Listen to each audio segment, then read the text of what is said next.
What's going on in America today? Why are we over our heads in debt? Why can't the politicians bring debt under control? Why are so many people, often both parents now, working at low-paying, dead-end jobs and still making do with less? What's the future of the American economy and way of life? Why does the government tell us inflation is low when the buying power of our paychecks is declining at an alarming rate? Only a generation ago, bread was a quarter, and you could get a new car for $19.95. The problem is that since 1864, we've had a debt-based banking system. All our money is based on government debt.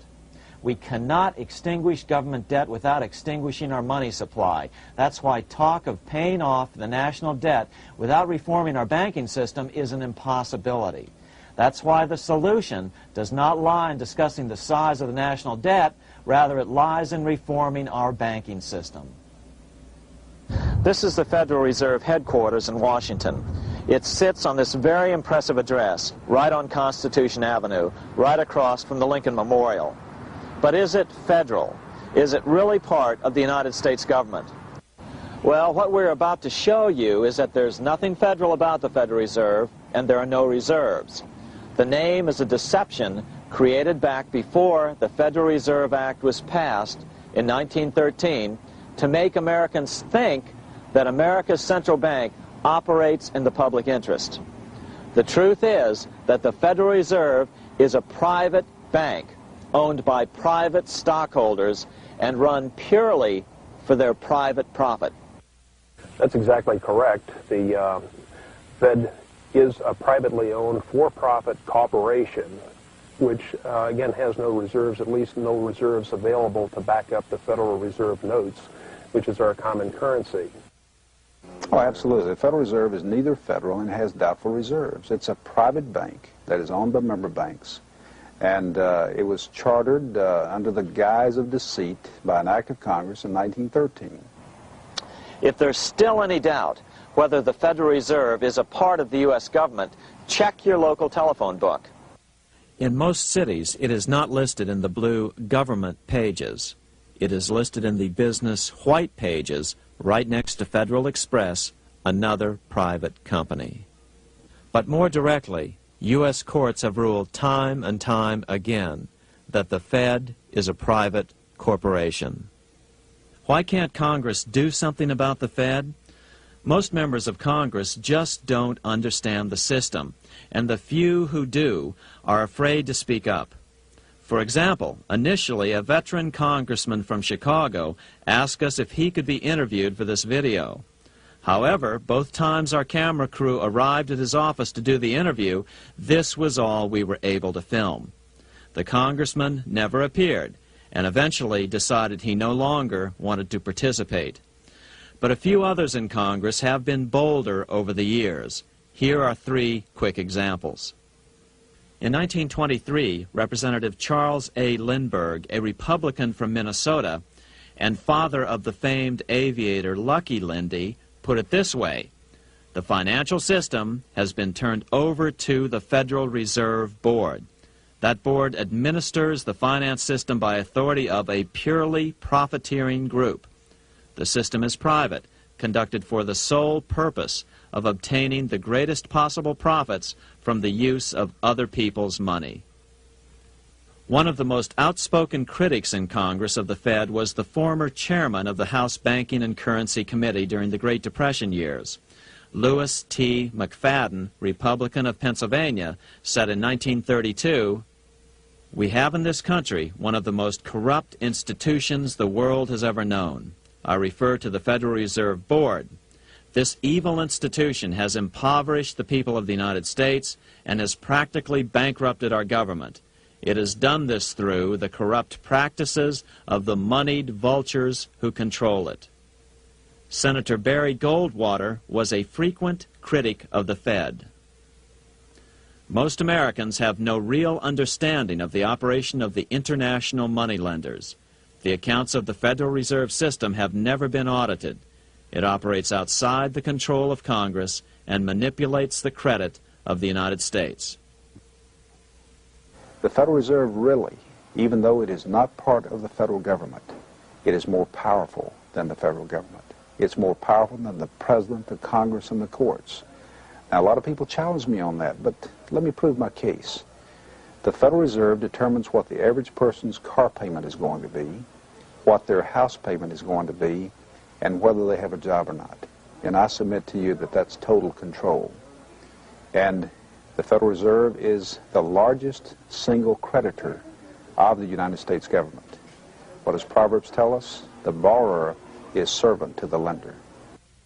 What one has to understand is that from the day the Constitution was adopted right up to today, the folks who profit from privately owned central banks, as Madison called them, the money changers, have fought a running battle for control over who gets to print America's money. Why is who prints the money so important? Think of money as just another commodity. If you have a monopoly on a commodity that everyone needs, everyone wants, and nobody has enough of, there are lots of ways to make a profit, and also exert tremendous political influence. That's what this battle is all about. Throughout the history of the United States, the money power has gone back and forth between Congress and some sort of privately owned central bank. The Founding Fathers knew the evils of a privately owned central bank. First of all, they had seen how the privately owned British central bank, the Bank of England, had run up the British national debt to such an extent that Parliament had been forced to place unfair taxes on the American colonies. In fact, as we'll see later, Ben Franklin claimed that this was the real cause of the American Revolution. Most of the Founding Fathers realized the potential dangers of banking and feared bankers' accumulation of wealth and power. Jefferson put it this way: I sincerely believe that banking institutions are more dangerous to our liberties than standing armies. The issuing power should be taken from the banks and restored to the people to whom it properly belongs.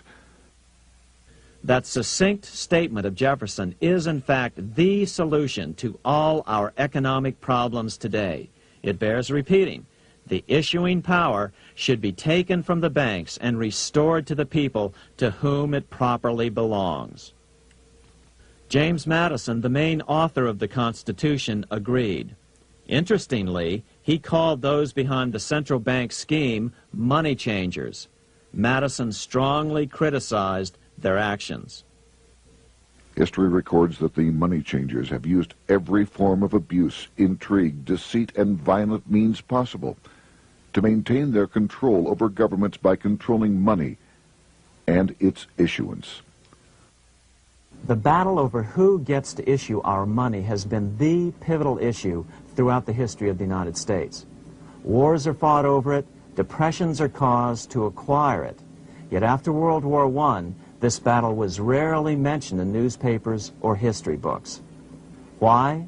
By World War I, the money changers, with their dominant wealth, had seized control of most of the nation's press. Throughout U.S. history, this battle over who gets the power to issue our money has raged. In fact, it's changed hands back and forth 8 times since 1764. Yet this fact has virtually vanished from public view for over 3 generations behind a smokescreen emitted by Fed cheerleaders in the media. Until we stop talking about deficits and government spending and start talking about who controls how much money we have, it's all just a big shell game, a complete and utter deception. It won't matter if you pass an ironclad amendment to the Constitution mandating a balanced budget. Our situation is only going to get worse until we root out the cause at its source. What's the solution for our national problem? First of all, education. That's what this video presentation is all about. But secondly, we must act. We must take back the power to issue our own money. Issuing our own money is not a radical solution. I want to stress that. It's the same solution used at different points in U.S. history by men like Benjamin Franklin, Thomas Jefferson, Andrew Jackson, Martin Van Buren, and Abraham Lincoln. So, to sum it up, in 1913, Congress gave an independent central bank, deceptively named the Federal Reserve, a monopoly over issuing America's money. And the debt generated by this quasi-private corporation is what is killing the American economy. Though the Federal Reserve is now the most powerful central bank in the world, it was not the first. So where did this idea come from? To really understand the magnitude of the problem, we have to travel back to Europe. Just who are these money changers James Madison spoke of? In the Bible, 2,000 years ago, Jesus drove the money changers from the temple. It was the only time Jesus used force during his ministry. What were money changers doing in the temple? When Jews came to Jerusalem to pay their temple tax, they could only pay it with a special coin, the half shekel of the sanctuary. This was a half ounce of pure silver about this size. It was the only coin around at that time which was pure silver and of assured weight without the image of a pagan emperor. Therefore, to Jews, the half shekel was the only coin acceptable to God. But these coins were not plentiful. The money changers had cornered the market on them. Then they raised the price, just like any other commodity, to whatever the market would bear.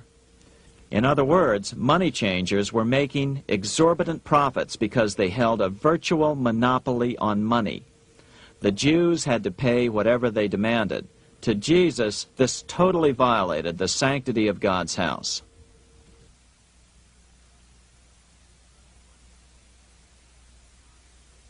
But the money-changing scam did not originate in Jesus' day. 200 years before Christ, Rome was having trouble with money changers. 2 early Roman emperors had tried to diminish the power of the money changers by reforming usury laws and limiting land ownership to 500 acres. They were both assassinated. In 48 BC, Julius Caesar took back the power to coin money from the money changers and minted coins for the benefit of all. With this new, plentiful supply of money, he built great public works projects. By making money plentiful, Caesar won the love of the common man. But the money changers hated him.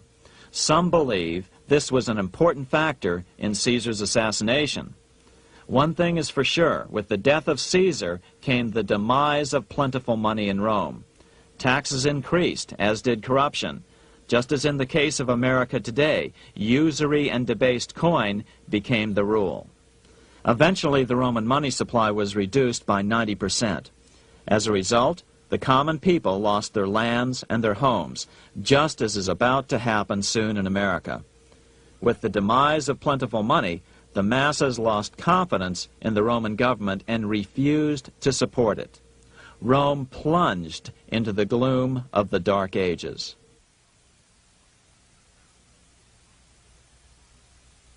A 1,000 years after the death of Christ, money changers, those who loan out and manipulate the quantity of money, were active in medieval England.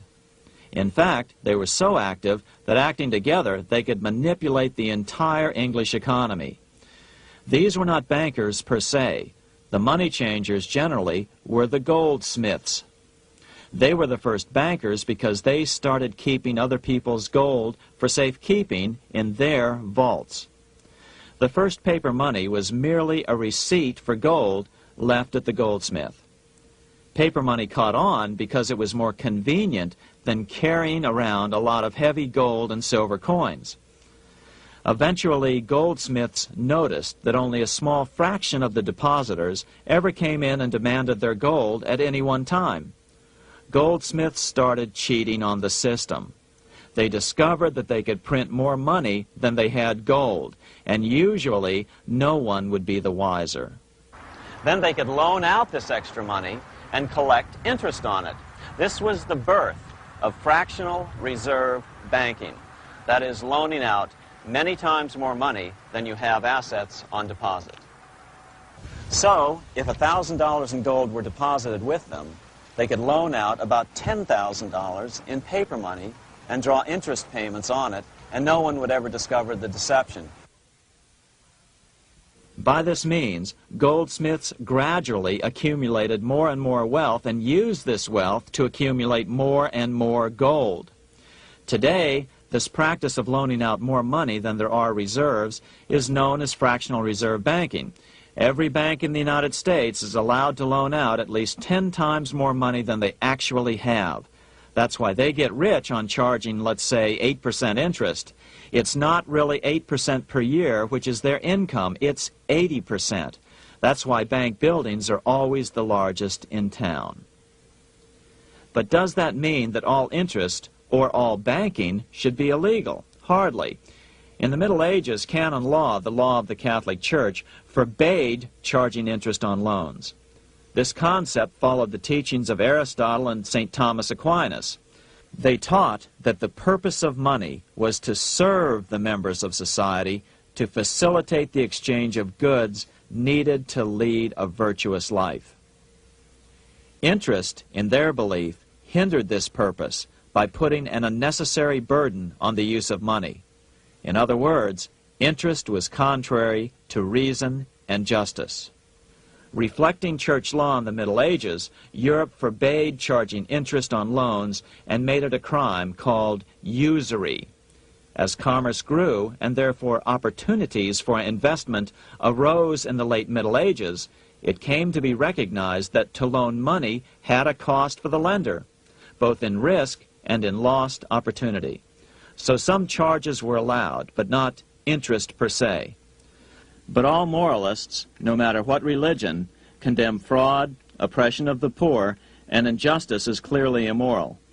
As we will see, fractional reserve lending is rooted in a fraud, results in widespread poverty, and reduces the value of everyone else's money. The ancient goldsmiths discovered that extra profits could be made by rowing the economy between easy money and tight money. When they made money easier to borrow, then the amount of money in circulation expanded. Money was plentiful. People took out more loans to expand their businesses. But then the money changers would tighten the money supply. They would make loans more difficult to get. What would happen? Just what happens today. A certain percentage of people could not repay their previous loans and could not take out new loans to repay the old ones. Therefore, they went bankrupt and had to sell their assets to the goldsmiths for pennies on the dollar. The same thing is still going on today. Only today, we call this rowing of the economy up and down the business cycle. Like Julius Caesar, King Henry I of England finally resolved to take the money power away from the goldsmiths about 1100 AD.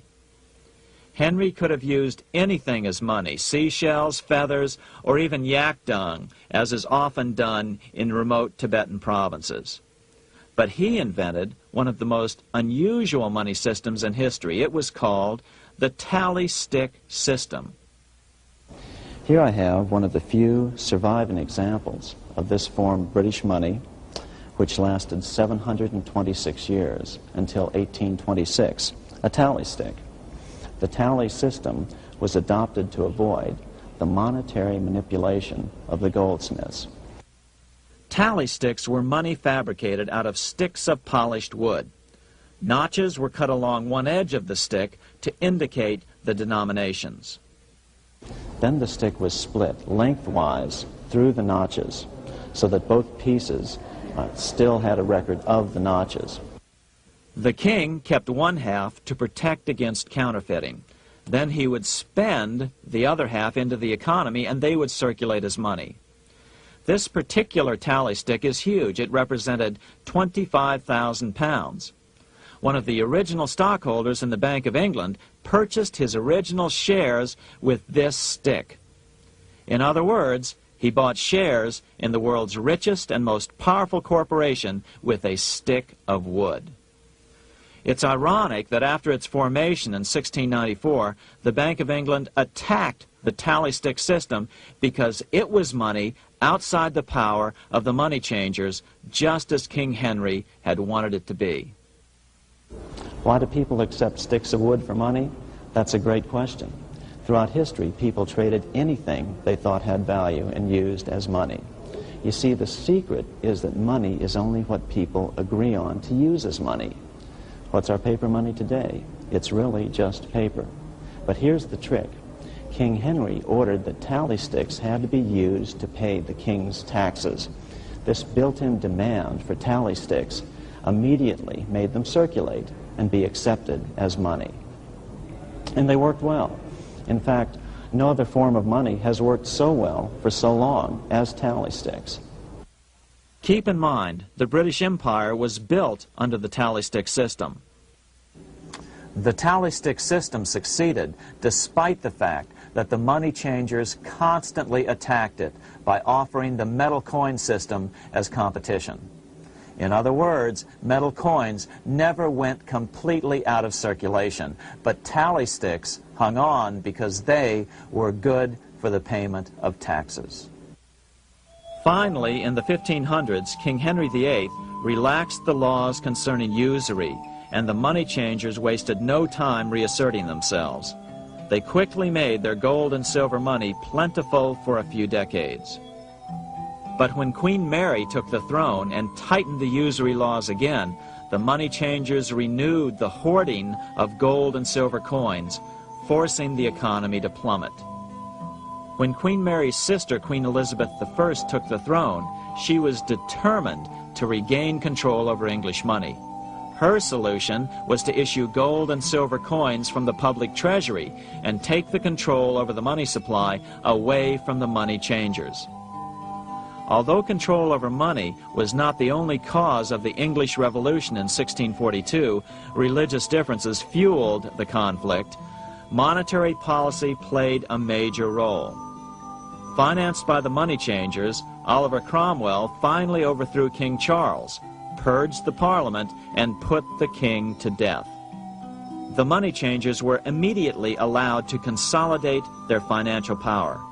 The result was that for the next 50 years, the money changers plunged Great Britain into a series of costly wars. They took over a square mile of property in the center of London, known as the City of London. This area today is still known as one of the 3 predominant financial centers of the world. Conflicts with the Stuart kings led the money changers in England to combine with those in the Netherlands to finance the invasion of William of Orange, who overthrew the Stuarts in 1688 and took the English throne.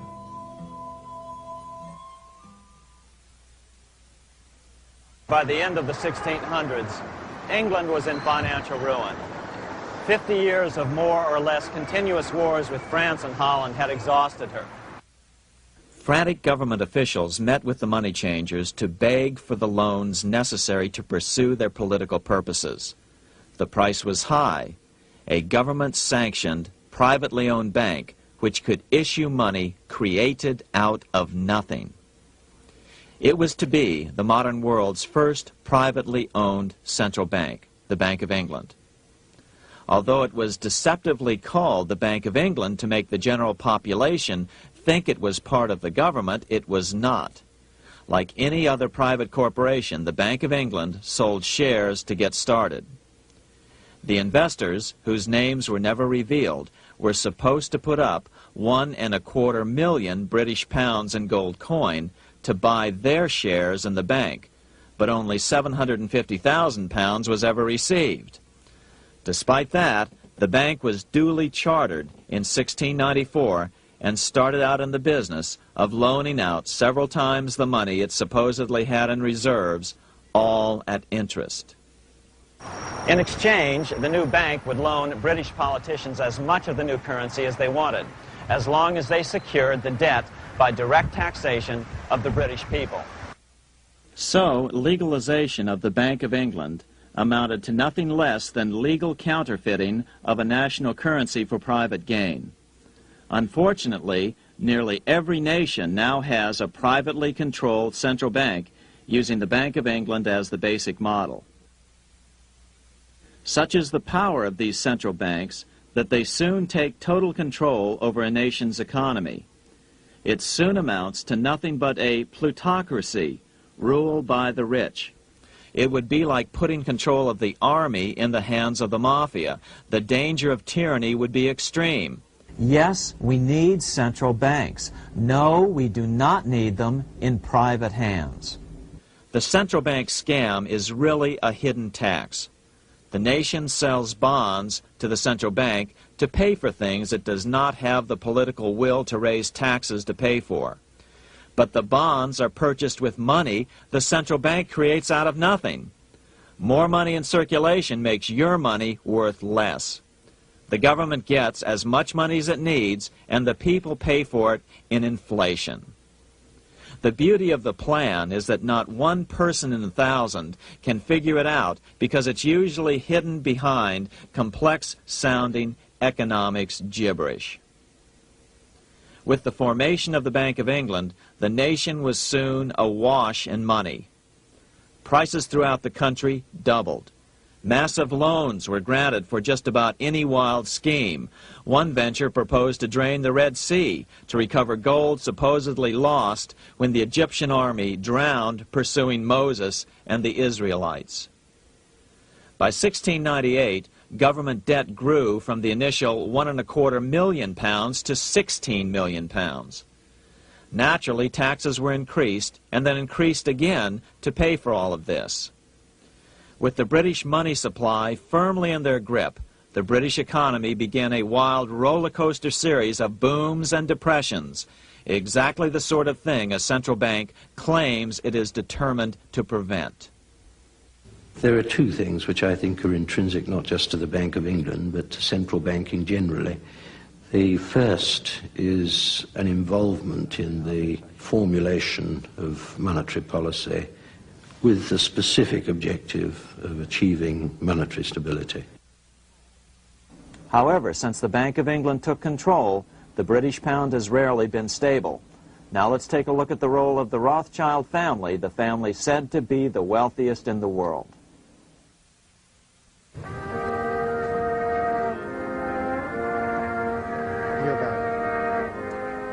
This is Frankfurt, Germany.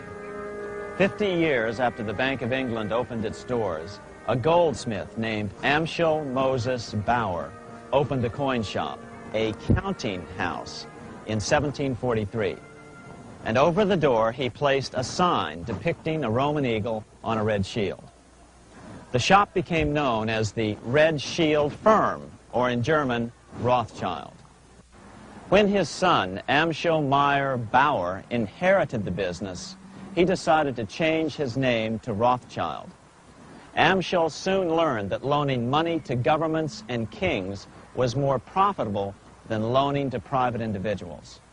Not only were the loans bigger, but they were secured by the nation's taxes. Mayer Rothschild had 5 sons. He trained them all in the skills of money creation, then sent them out to the major capitals of Europe to open branch offices of the family banking business. His first son, Amschel Meyer, stayed in Frankfurt to mind the hometown bank. His second son, Solomon, was sent to Vienna. His third son, Nathan, was clearly the most clever. He was sent to London at age 21 in 1798, 100 years after the founding of the Bank of England. His fourth son, Karl, went to Naples, and his fifth son, Jacob, went to Paris. In 1785, Mayer Amschel moved his entire family to this larger house, a 5-story dwelling he shared with the Schiff family. This house was known as the Green Shield. The Rothschilds and the Schiffs would play a central role in the rest of European financial history and in that of the United States. The Rothschilds broke into dealings with European royalty here at Wilhelmshof, the palace of the wealthiest man in Germany. In fact, the wealthiest monarch in all Europe, Prince William of Hesse-Kassel. At first, the Rothschilds were only helping William speculate in precious coins. But when Napoleon chased Prince William into exile, he sent £550,000, a gigantic sum at that time, to Nathan Rothschild in London with instructions for him to buy consols, British government bonds, also called government stock. But Rothschild used the money for his own purposes. With Napoleon on the loose, the opportunities of wartime investments were nearly limitless. William returned here sometime prior to the Battle of Waterloo in 1815. He summoned Rothschild and demanded his money back. The Rothschilds returned William's money with the interest the British consuls would have paid him had the investment actually been made. But the Rothschilds kept all the past profits they had made using William's money. Nathan Rothschild later bragged that in the 17 years he'd been in England, he'd increased his original £20,000 stake given to him by his father by 2,500 times. By cooperating within the family, the Rothschilds soon grew unbelievably wealthy. By the mid-1800s, they dominated all European banking and were certainly the wealthiest family in the world. They financed Cecil Rhodes, making it possible for him to establish a monopoly over the diamond and gold fields of South Africa. In America, they financed the Harrimans and railroads, the Vanderbilts and railroads and the press, and Carnegie in the steel industry, among many others. In fact, during World War I, J.P. Morgan was thought to be the richest man in America. But after his death, it was discovered that he was actually only a lieutenant of the Rothschilds. Once Morgan's will was made public, it was discovered that he owned only 19% of J.P. Morgan companies. By 1850, James Rothschild, the heir of the French branch of the family, was said to be worth 600 million French francs, 150 million more than all the other bankers in France put together. He built this mansion called Ferrier, just east of Paris. Wilhelm I, on seeing it, exclaimed, "Kings couldn't afford this. It could only belong to a Rothschild." Another 19th century French commentator put it this way: "There is but one power in Europe, and that is Rothschild." There is no evidence that their predominant standing in European or world finance has changed. Now let's take a look at the results the Bank of England had produced on the British economy and how that later was the root cause of the American Revolution.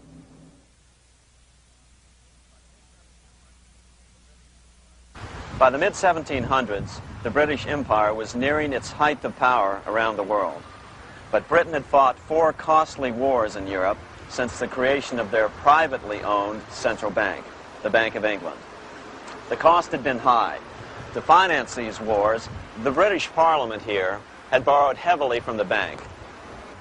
By the mid-1700s, the government's debt here in Britain was £140 million, a staggering sum for those days.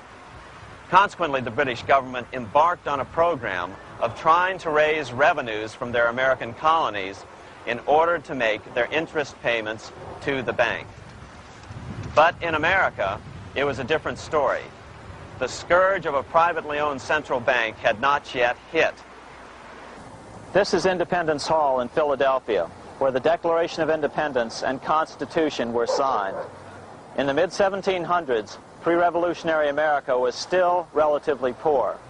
There was a severe shortage of precious metal coins to trade for goods, so the early colonists were forced to experiment with printing their own homegrown paper money. Some of these experiments were successful. Franklin was a big supporter of the colonies printing their own paper money. In 1757, Franklin was sent to London. He ended up staying for the next 18 years here, nearly until the start of the American Revolution. During this period, the American colonies began to issue their own money. Called colonial scrip, the endeavor was very successful. It provided a reliable medium of exchange, and it also helped to provide a feeling of unity between the colonies. Remember, colonial scrip was just paper money, debt-free money, printed in the public interest, and not backed by gold or silver coin. In other words, it was a totally fiat currency. One day, officials of the Bank of England asked Franklin how he would account for the newfound prosperity of the colonies. Without hesitation, he replied, "That is simple. In the colonies, we issue our own money. It is called colonial scrip. We issue it in proper proportion to the demands of trade and industry to make the products pass easily from the producers to the consumers. In this manner, creating for ourselves our own paper money, we control its purchasing power, and we have no interest to pay to no one." This was just common sense to Franklin, but you can imagine the impact it had on the Bank of England. America had learned the secret of money, and that genie had to be returned to its bottle as soon as possible.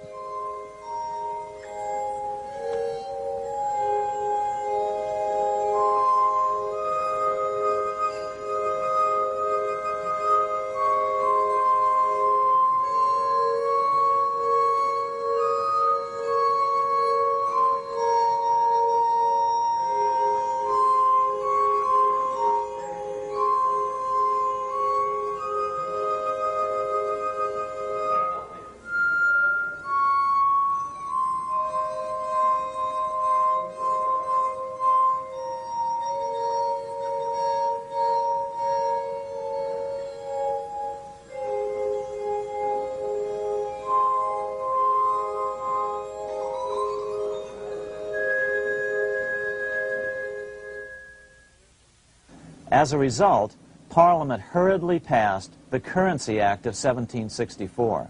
This prohibited colonial officials from issuing their own money and ordered them to pay all future taxes in gold or silver coins. In other words, it forced the colonies on a gold or silver standard. For those who still believe that a gold standard is the answer for America's current monetary problems, look what happened to America after that. Writing in his autobiography, Franklin said, "In 1 year, the conditions were so reversed that the era of prosperity ended and a depression set in to such an extent that the streets of the colonies were filled with unemployed." Franklin claims that this was even the basic cause for the American Revolution. As Franklin put it in his autobiography, "The colonies would gladly have borne a little tax on tea and other matters had it not been that England took away from the colonies their money, which created unemployment and dissatisfaction. The inability of the colonists to get the power to issue their own money permanently out of the hands of George III and the international bankers was the prime reason for the Revolutionary War." By the time the first shots were fired in Lexington, Massachusetts, on April 19, 1775, the colonies had been drained of gold and silver coin by British taxation. As a result, the Continental government had no choice but to print money to finance the war. At the start of the Revolution, the U.S. money supply stood at $12 million. By the end of the war, it was nearly $500 million. As a result, the currency was virtually worthless. Shoes sold for $5,000 a pair. Colonial scrip had worked because just enough was issued to facilitate trade. As George Washington lamented, "A wagon load of money will scarcely purchase a wagon load of provisions." Today, those who support a gold-backed currency point to this period during the Revolution to demonstrate the evils of a fiat currency. But remember, the same currency had worked so well 20 years earlier during times of peace that the Bank of England had Parliament outlaw it. Towards the end of the Revolution, the Continental Congress, meeting here at Independence Hall, grew desperate for money. In 1781, they allowed Robert Morris, their financial superintendent, to open a privately owned central bank. Incidentally, Morris was a wealthy man who had grown wealthier during the Revolution by trading in war materials. Called the Bank of North America, the new bank was closely modeled after the Bank of England. It was allowed to practice fractional reserve banking. That is, it could lend out money it didn't have, then charge interest on it. If you or I were to do that, we would be charged with fraud, a felony. The bank's charter called for private investors to put up $400,000 worth of initial capital. But when Morris was unable to raise the money, he brazenly used his political influence to have gold deposited in the bank, which had been loaned to America by France. He then loaned this money to himself and his friends to reinvest in shares of the bank. And, like the Bank of England, the bank was given a monopoly over the national currency. Soon the dangers became clear. The value of American currency continued to plummet. So, 4 years later, in 1785, the bank's charter was not renewed. The leader of the effort to kill the bank, William Findley of Pennsylvania, explained the problem this way, quote, "This institution, having no principle but that of avarice, will never be varied in its object, to engross all the wealth, power, and influence of the state." The men behind the Bank of North America, Alexander Hamilton, Robert Morris, and the bank's president, Thomas Whiling, did not give up.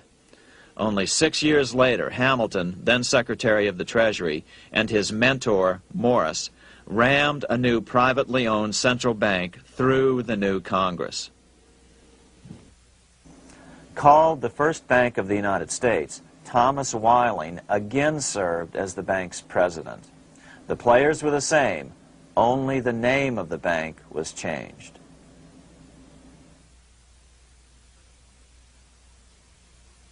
In 1787, colonial leaders assembled in Philadelphia to replace the ailing Articles of Confederation. As we saw earlier, both Thomas Jefferson and James Madison were unalterably opposed to a privately owned central bank. They had seen the problems caused by the Bank of England. They wanted nothing of it. As Jefferson later put it,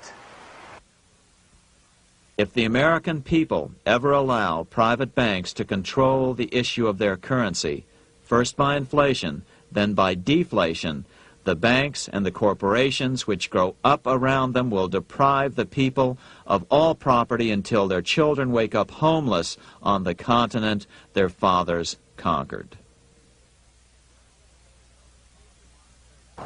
During the debate over the future monetary system, another one of the founding fathers, Gouverneur Morris, castigated the motivations of the owners of the Bank of North America.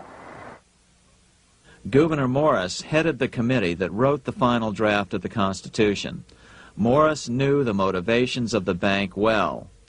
Along with his old boss, Robert Morris, Gouverneur Morris and Alexander Hamilton were the ones who had presented the original plan for the Bank of North America to the Continental Congress in the last year of the Revolution. In a letter he wrote to James Madison on July 2nd, 1787, Gouverneur Morris revealed what was really going on. "The rich will strive to establish their dominion and enslave the rest. They always did. They always will. They will have the same effect here as elsewhere if we do not, by the power of government, keep them in their proper spheres." Despite the defection of Gouverneur Morris from the ranks of the bank, Hamilton, Robert Morris, Thomas Whiling, and their European backers were not about to give up. They convinced the bulk of the delegates to the Constitutional Convention to not give Congress the power to issue paper money. Most of the delegates were still reeling from the wild inflation of the paper currency during the Revolution. They had forgotten how well colonial scrip had worked before the war. But the Bank of England had not. The money changers could not stand to have America printing her own money again. So the Constitution is silent on the matter. This grievous defect left the door wide open for the money changers, just as they had planned.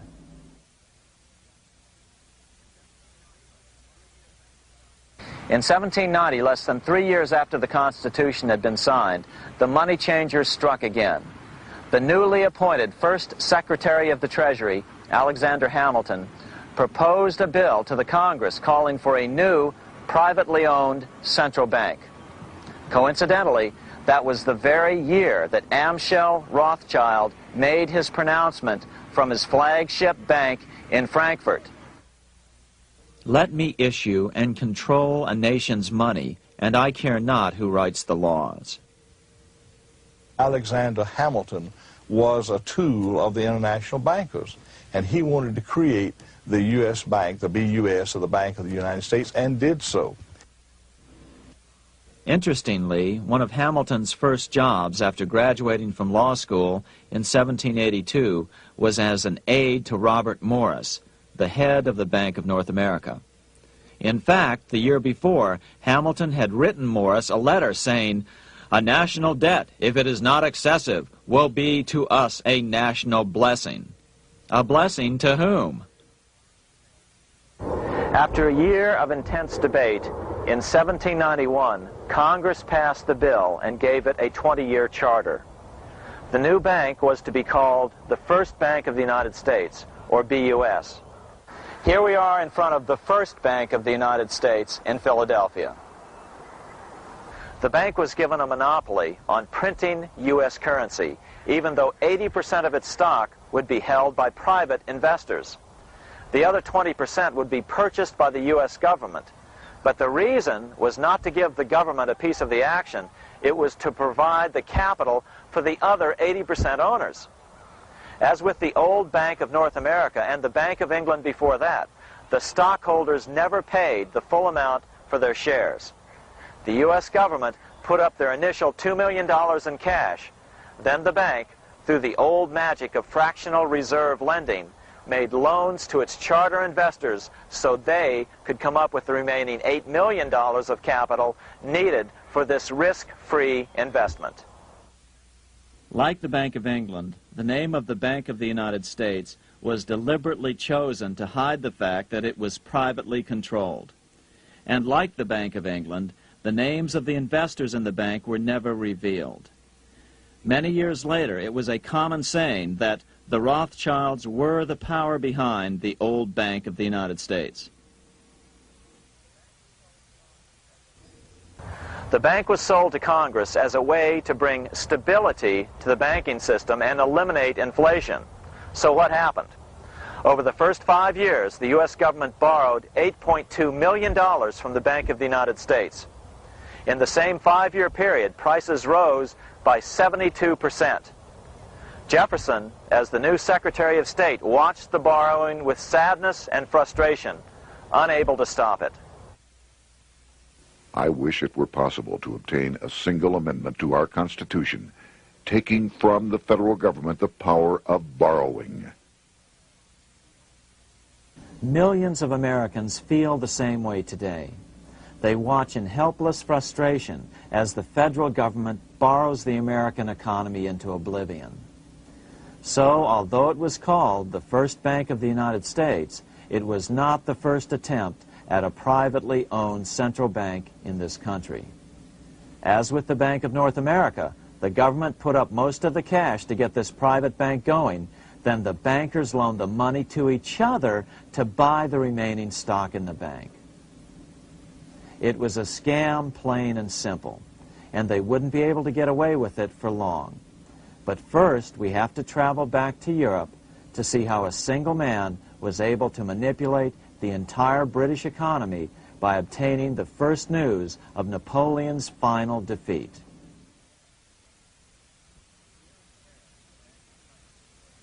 Here in Paris, the Bank of France was organized in 1800, just like the Bank of England. But Napoleon decided France had to break free of debt, and he never trusted the Bank of France. He declared that when a government is dependent upon bankers for money, the bankers, not the leaders of the government, are in control. The hand that gives is above the hand that takes. Money has no motherland. Financiers are without patriotism and without decency. Their sole object is gain. Back in America, unexpected help was about to arrive. In 1800, Thomas Jefferson narrowly defeated John Adams to become the third president of the United States. By 1803, Jefferson and Napoleon had struck a deal. The U.S. would give Napoleon $3 million in gold in exchange for a huge chunk of territory west of the Mississippi River, the Louisiana Purchase. With that $3 million, Napoleon quickly forged an army and set off across Europe, conquering everything in his path. But the Bank of England quickly rose to oppose him. They financed every nation in his path, reaping the enormous profits of war.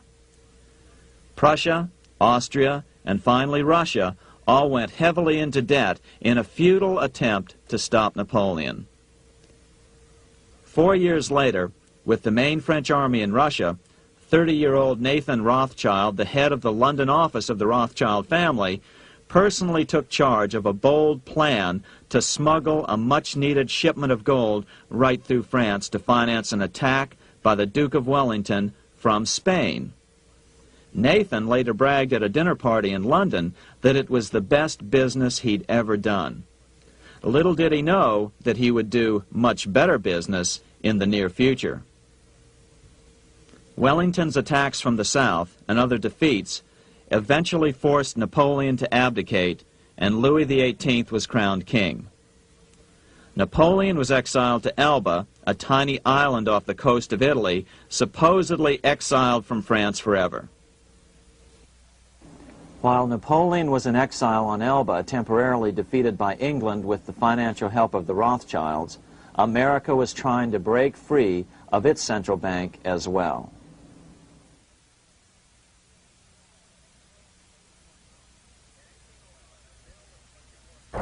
In 1811, a bill was put before Congress to renew the charter of the Bank of the United States. The debate grew very heated, and the legislatures of both Pennsylvania and Virginia passed resolutions asking Congress to kill the bank. The press corps of the day attacked the bank openly, calling it a great swindle, a vulture, a viper, and a cobra. Oh, to have an independent press once again in America. A congressman named P.B. Porter attacked the bank from the floor of Congress, saying if the bank's charter was renewed, Congress, quote, will have planted in the bosom of this Constitution a viper, which one day or another will sting the liberties of this country to the heart, close quote. Prospects didn't look that good for the bank. Some writers have even claimed that Nathan Rothschild warned that the United States would find itself involved in a most disastrous war if the bank's charter were not renewed. But it wasn't enough. When the smoke had cleared, the renewal bill was defeated by a single vote in the House and was deadlocked in the Senate. By now, America's fourth president, James Madison, was in the White House. Remember, Madison was a staunch opponent of the bank. His vice president, George Clinton, broke a tie in the Senate and sent the bank into oblivion. Within 5 months, England attacked the U.S., and the War of 1812 was on. But the British were still busy fighting Napoleon, and so the War of 1812 ended in a draw in 1814. Though the money changers were temporarily down, they were far from out. It would take them only another 2 years to bring back their bank bigger and stronger than ever.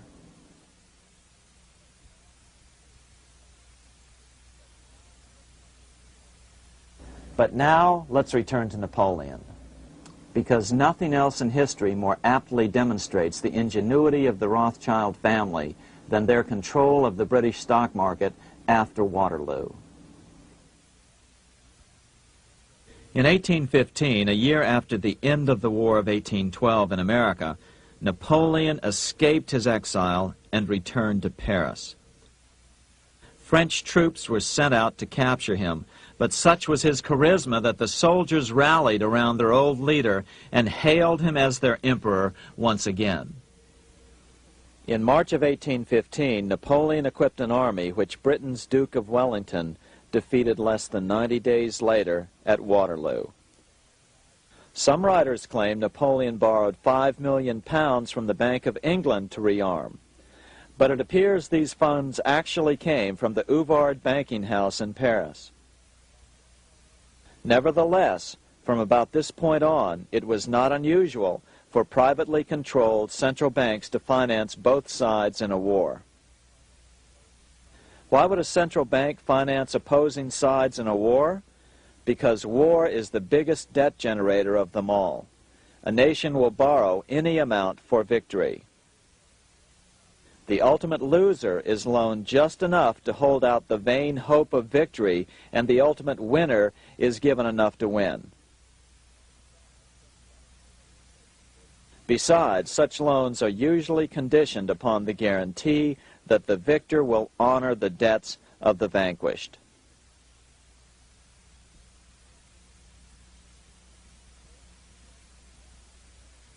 This is the Waterloo battlefield about 200 miles northeast of Paris in what today is Belgium. Here Napoleon suffered his final defeat, but not before thousands of French and Englishmen gave their lives on a steamy summer day in July of 1815. Right over there, on June 18, 1815, 74,000 French troops met 67,000 troops from Britain and other European nations. The outcome was certainly in doubt. In fact, had Napoleon attacked a few hours earlier, he would probably have won the battle.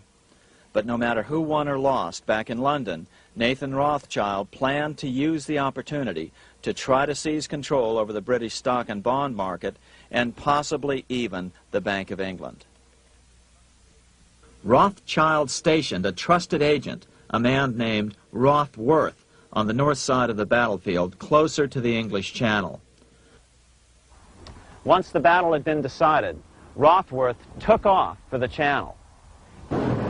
He delivered the news to Nathan Rothschild a full 24 hours before Wellington's own courier. Rothschild hurried to the stock market and took up his usual position in front of an ancient pillar. All eyes were on him. The Rothschilds had a legendary communications network. If Wellington had been defeated and Napoleon was loose on the continent again, Britain's financial situation would become grave indeed. Rothschild looked saddened. He stood there motionless, eyes downcast. Then suddenly he began selling. Other nervous investors saw that Rothschild was selling. It could only mean one thing. Napoleon must have won, Wellington must have lost. The market plummeted. Soon everyone was selling their consols, their British government bonds, and prices dropped sharply.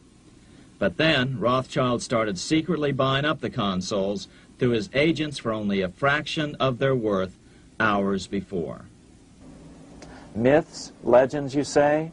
100 years later, the New York Times ran a story which said that Nathan's grandson had attempted to secure a court order to suppress a book with this stock market story in it. The Rothschild family claimed the story was untrue and libelous, but the court denied the Rothschilds' request and ordered the family to pay all court costs.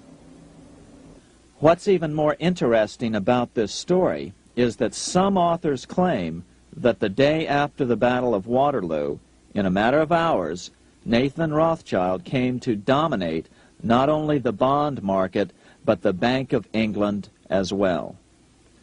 Whether or not the Rothschild family seized control of the Bank of England, the first privately owned central bank in a major European nation and the wealthiest, one thing is certain. By the mid-1800s, the Rothschilds were the richest family in the world, bar none. They dominated the new government bond markets and branched into other banks and industrial concerns. In fact, the rest of the 19th century was known as the Age of the Rothschilds. Despite this overwhelming wealth, the family has generally cultivated an aura of invisibility. Although the family controls scores of industrial, commercial, mining, and tourist corporations, only a handful bear the Rothschild name. By the end of the 19th century, one expert estimated that the Rothschild family controlled half the wealth of the world. Whatever the extent of their vast wealth, it is reasonable to assume that their percentage of the world's wealth has increased since then. But since the turn of the century, the Rothschilds have cultivated the notion that their power has somehow waned even as their wealth increases.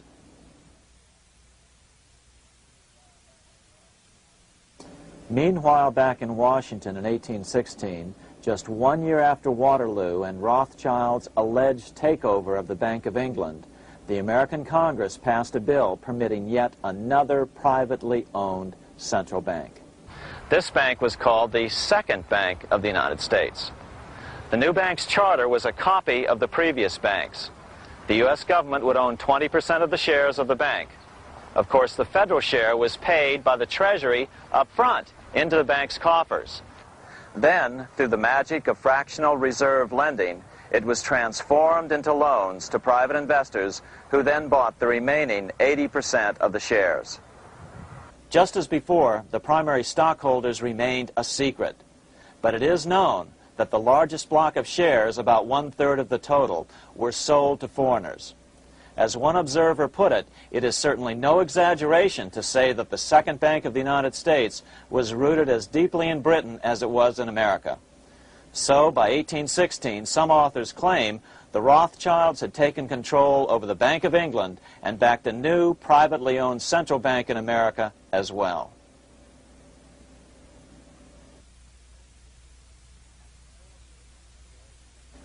After 12 years of manipulations of the U.S. economy on the part of the Second Bank of the U.S., the American people had had just about enough. Opponents of the bank nominated a dignified senator from Tennessee, Andrew Jackson, the hero of the Battle of New Orleans, to run for president. This is his home, the Hermitage. No one gave Jackson a chance initially. The bank had long ago learned how the political process could be controlled with money. To the surprise and dismay of the money changers, Jackson was swept into office in 1828. Jackson was determined to kill the bank at the first opportunity and wasted no time in trying to do so. But the bank's 20-year charter didn't come up for renewal until 1836, the last year of his second term, if he could survive that long. During his first term, Jackson contented himself with rooting out the bank's many minions from government service. He fired 2,000 of the 11,000 employees of the federal government. In 1832, with his re-election approaching, the bank struck an early blow, hoping Jackson would not want to stir up controversy. They asked Congress to pass a renewal bill 4 years early. Naturally, Congress complied, then sent it to the president for signing. But Jackson weighed in with both feet. Old Hickory, never a coward, vetoed the bill. His veto message is one of the great American documents. It clearly lays out the responsibility of the American government towards its citizens, rich and poor. It is not our own citizens only who are to receive the bounty of our government. More than 8 millions of the stock of this bank are held by foreigners. Is there no danger to our liberty and independence in a bank that in its nature has so little to bind it to our country? Controlling our currency, receiving our public monies, and holding thousands of our citizens' independence would be more formidable and dangerous than a military power of the enemy.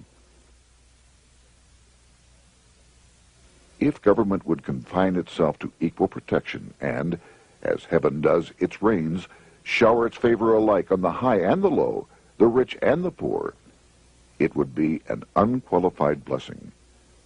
In the act before me, there seems to be a wide and unnecessary departure from these just principles. Later that year, in July 1832, Congress was unable to override Jackson's veto. Now Jackson had to stand for re-election. Jackson took his argument directly to the people. For the first time in U.S. history, Jackson took his presidential campaign on the road. Before then, presidential candidates stayed at home and looked presidential. His campaign slogan was "Jackson and no bank." The National Republican Party ran Senator Henry Clay against Jackson. Despite the fact that the bankers poured over $3 million into Clay's campaign, Jackson was reelected by a landslide in November of 1832. Despite his presidential victory, Jackson knew the battle was only beginning. "The hydra of corruption is only scotched, not dead," said the newly elected president. Jackson ordered his new Secretary of Treasury, Lewis McLean, to start removing the government's deposits from the second bank and start placing them in state banks. But McLean refused to do so. Jackson fired him and appointed William J. Duane as the new Secretary of the Treasury. Duane also refused to comply with the president's requests, and so Jackson fired him as well and then appointed Roger B. Taney to the office. Taney did withdraw government funds from the bank starting on October 1st, 1833. Jackson was jubilant. "I have it chained. I'm ready with screws to draw every tooth and then the stumps." But the bank was not yet done fighting. Its head, Nicholas Biddle, used his influence to get the Senate to reject Taney's nomination. Then, in a rare show of arrogance, Biddle threatened to cause a depression if the bank was not rechartered. This worthy president thinks that because he has scalped Indians and imprisoned judges, he is to have his way with the bank. He is mistaken. Next, in an unbelievable fit of honesty for a central banker, Biddle admitted that the bank was going to make money scarce to force Congress to restore the bank. Nothing but widespread suffering will produce any effect on Congress. Our only safety is in pursuing a steady course of firm restriction, and I have no doubt that such a course will ultimately lead to restoration of the currency and the recharter of the bank.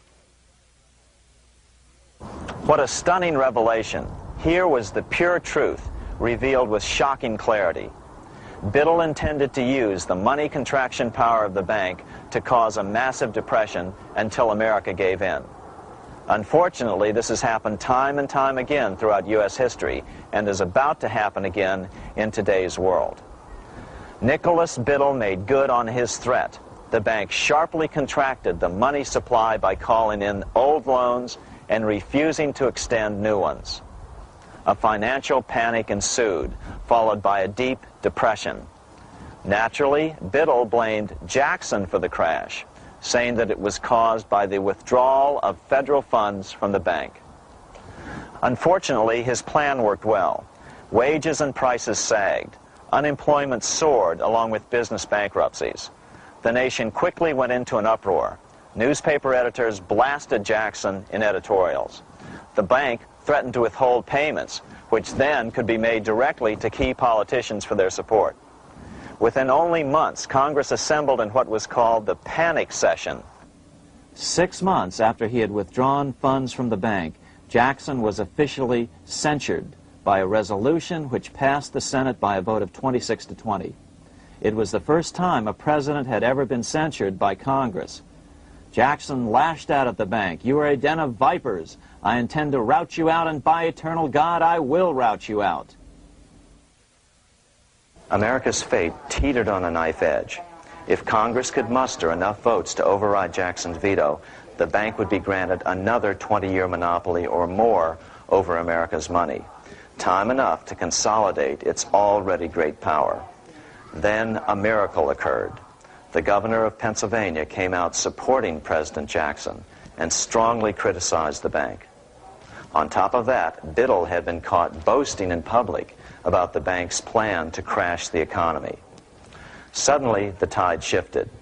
In April of 1834, the House of Representatives voted 134 to 82 against rechartering the bank.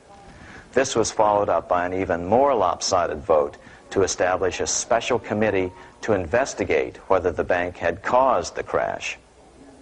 When the investigating committee arrived at the bank's door in Philadelphia, armed with a subpoena to examine the books, Biddle refused to give them up. Nor would he allow inspection of correspondence with congressmen relating to their personal loans and advances he'd made to them. He also refused to testify before the committee back in Washington. On January 8th, 1835, Jackson paid off the final installment on the national debt, which had been necessitated by allowing the banks to issue currency for government bonds rather than simply issuing treasury notes without such debt. He was the only president to ever pay off the debt. A few weeks later, on January 30th, 1835, an assassin by the name of Richard Lawrence tried to shoot President Jackson, but by the grace of God, both pistols misfired. Lawrence was later found not guilty by reason of insanity. After his release, he bragged to friends that powerful people in Europe had put him up to the task and promised to protect him if he were caught. The following year, when its charter ran out, the Second Bank of the United States ceased functioning as the nation's central bank. Biddle was later arrested and charged with fraud. He was tried and acquitted, but died shortly thereafter while still tied up in civil suits. After his second term as president, Jackson retired here to the Hermitage outside of Nashville to live out his life. He is still remembered here for his determination to kill the bank. In fact, he killed it so well that it took the money changers 77 years to undo the damage. When asked what his most important accomplishment had been, Jackson replied, "I killed the bank." Unfortunately, even Jackson failed to grasp the entire picture and its root cause. Although Jackson had killed the central bank, the most insidious weapon of the money changers, fractional reserve banking, remained in use by the numerous state-chartered banks. This fueled economic instability in the years before the Civil War. Still, the central bankers were out, and as a result, America thrived as it expanded westward. During this time, the principal money changers struggled to regain their lost centralized power, but to no avail.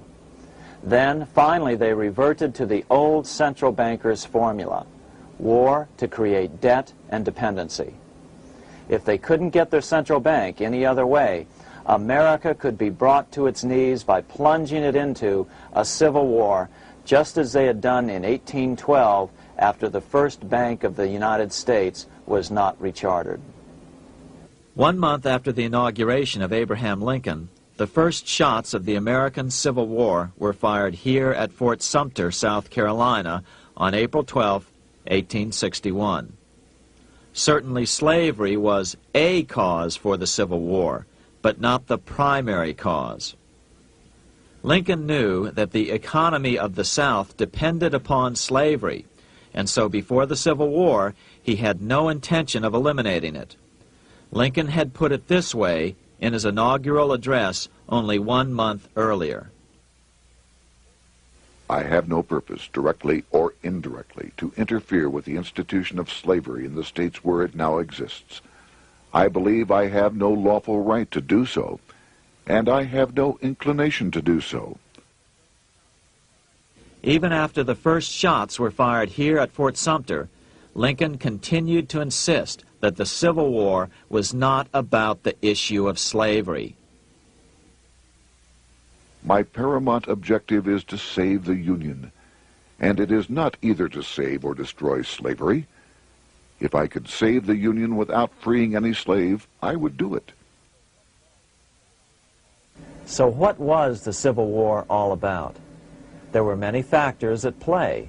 Northern industrialists had used protective tariffs to prevent the southern states from buying cheaper European goods. Europe retaliated by stopping cotton imports from the South. The southern states were in a double financial bind. They were forced to pay more for most of the necessities of life, while their income from cotton exports plummeted. The South was angry. But there were other factors at work. The money changers were still stung by America's withdrawal from their control 25 years earlier. Since then, America's wildcat economy had made the nation rich, a bad example for the rest of the world. The central bankers now saw an opportunity to split the rich new nation, to divide and conquer by war. Was this just some sort of wild conspiracy theory at the time? Well, let's take a look at what a well-placed observer of the scene had to say at the time. His name was Otto von Bismarck, Chancellor of Germany, the man who united the German states a few years later. The division of the United States into federations of equal force was decided long before the Civil War by the high financial powers of Europe. These bankers were afraid that the United States, if they remained as one bloc and as one nation, would attain economic and financial independence which would upset their financial domination over the world. Within months after the first shots here at Fort Sumter, the central bankers loaned Napoleon III of France, the nephew of the Waterloo Napoleon, 210 million francs to seize Mexico and station troops along the southern border of the U.S., taking advantage of their war to violate the Monroe Doctrine and return Mexico to colonial rule. No matter what the outcome of the Civil War, a weakened America, heavily indebted to the money changers, would open up Central and South America once again to European colonization and domination. The very thing America's Monroe Doctrine had forbade in 1823. At the same time, Great Britain moved 11,000 troops into Canada and positioned them menacingly along America's northern border. The British fleet went to war alert should their quick intervention be called for. Lincoln knew he was in a double bind. That's why he agonized over the fate of the Union. There was a lot more to it than just differences between the North and the South. That's why his emphasis was always on union and not merely the defeat of the South. But Lincoln needed money to win. In 1861, Lincoln and his Secretary of Treasury, Salmon P. Chase, went to New York to apply for the necessary loans. The money changers, anxious to see the Union fail, offered loans at 24 to 36% interest. Lincoln said thanks, but no thanks, and returned to Washington. Lincoln sent for an old friend, Colonel Dick Taylor of Chicago, and put him on the problem of financing the war. During one meeting, Lincoln asked Taylor what he'd discovered. Taylor put it this way.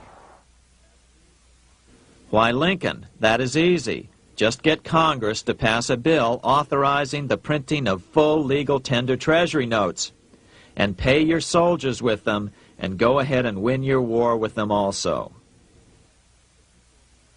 When Lincoln asked if the people of the United States would accept the notes, Taylor said, "The people, or anyone else, will not have any choice in the matter if you make them full legal tender.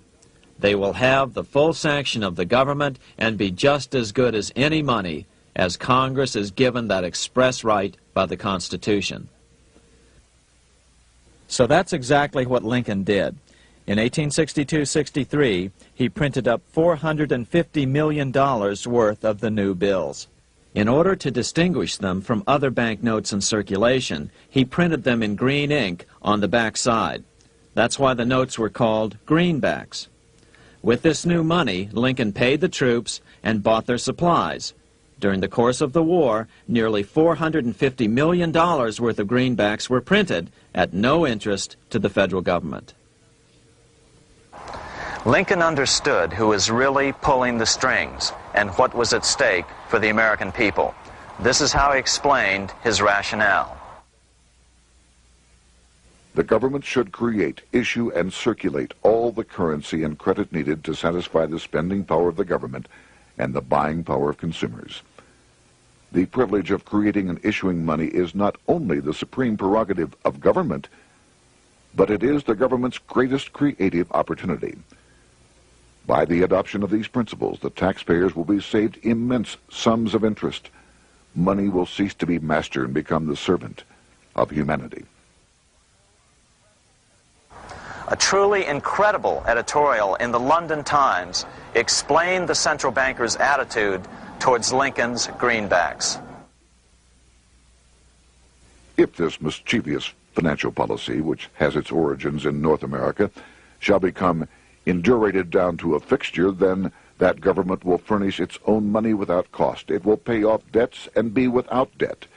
It will have all the money necessary to carry on its commerce.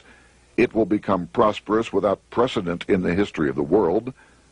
The brains and wealth of all countries will go to North America. That country must be destroyed, or it will destroy every monarchy on the globe.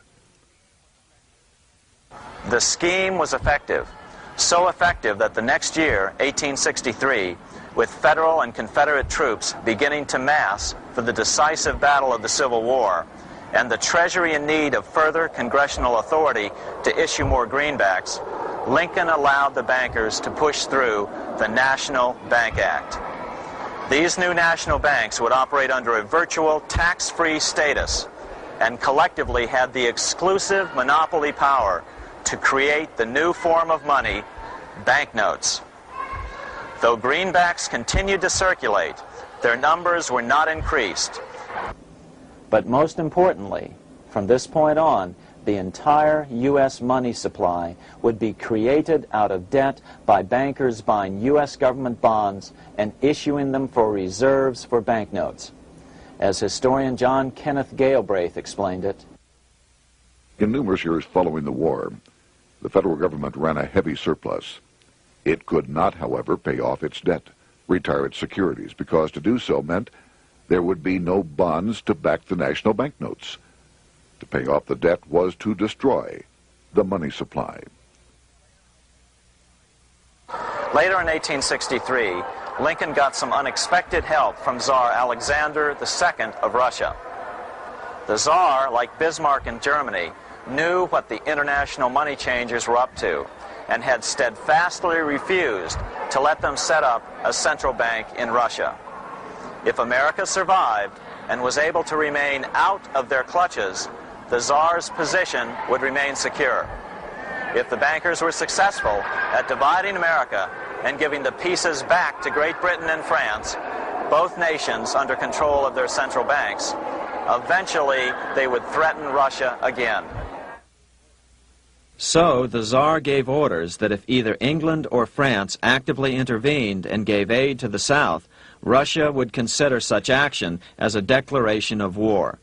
He did the same with part of his Pacific Fleet and sent them to port in San Francisco.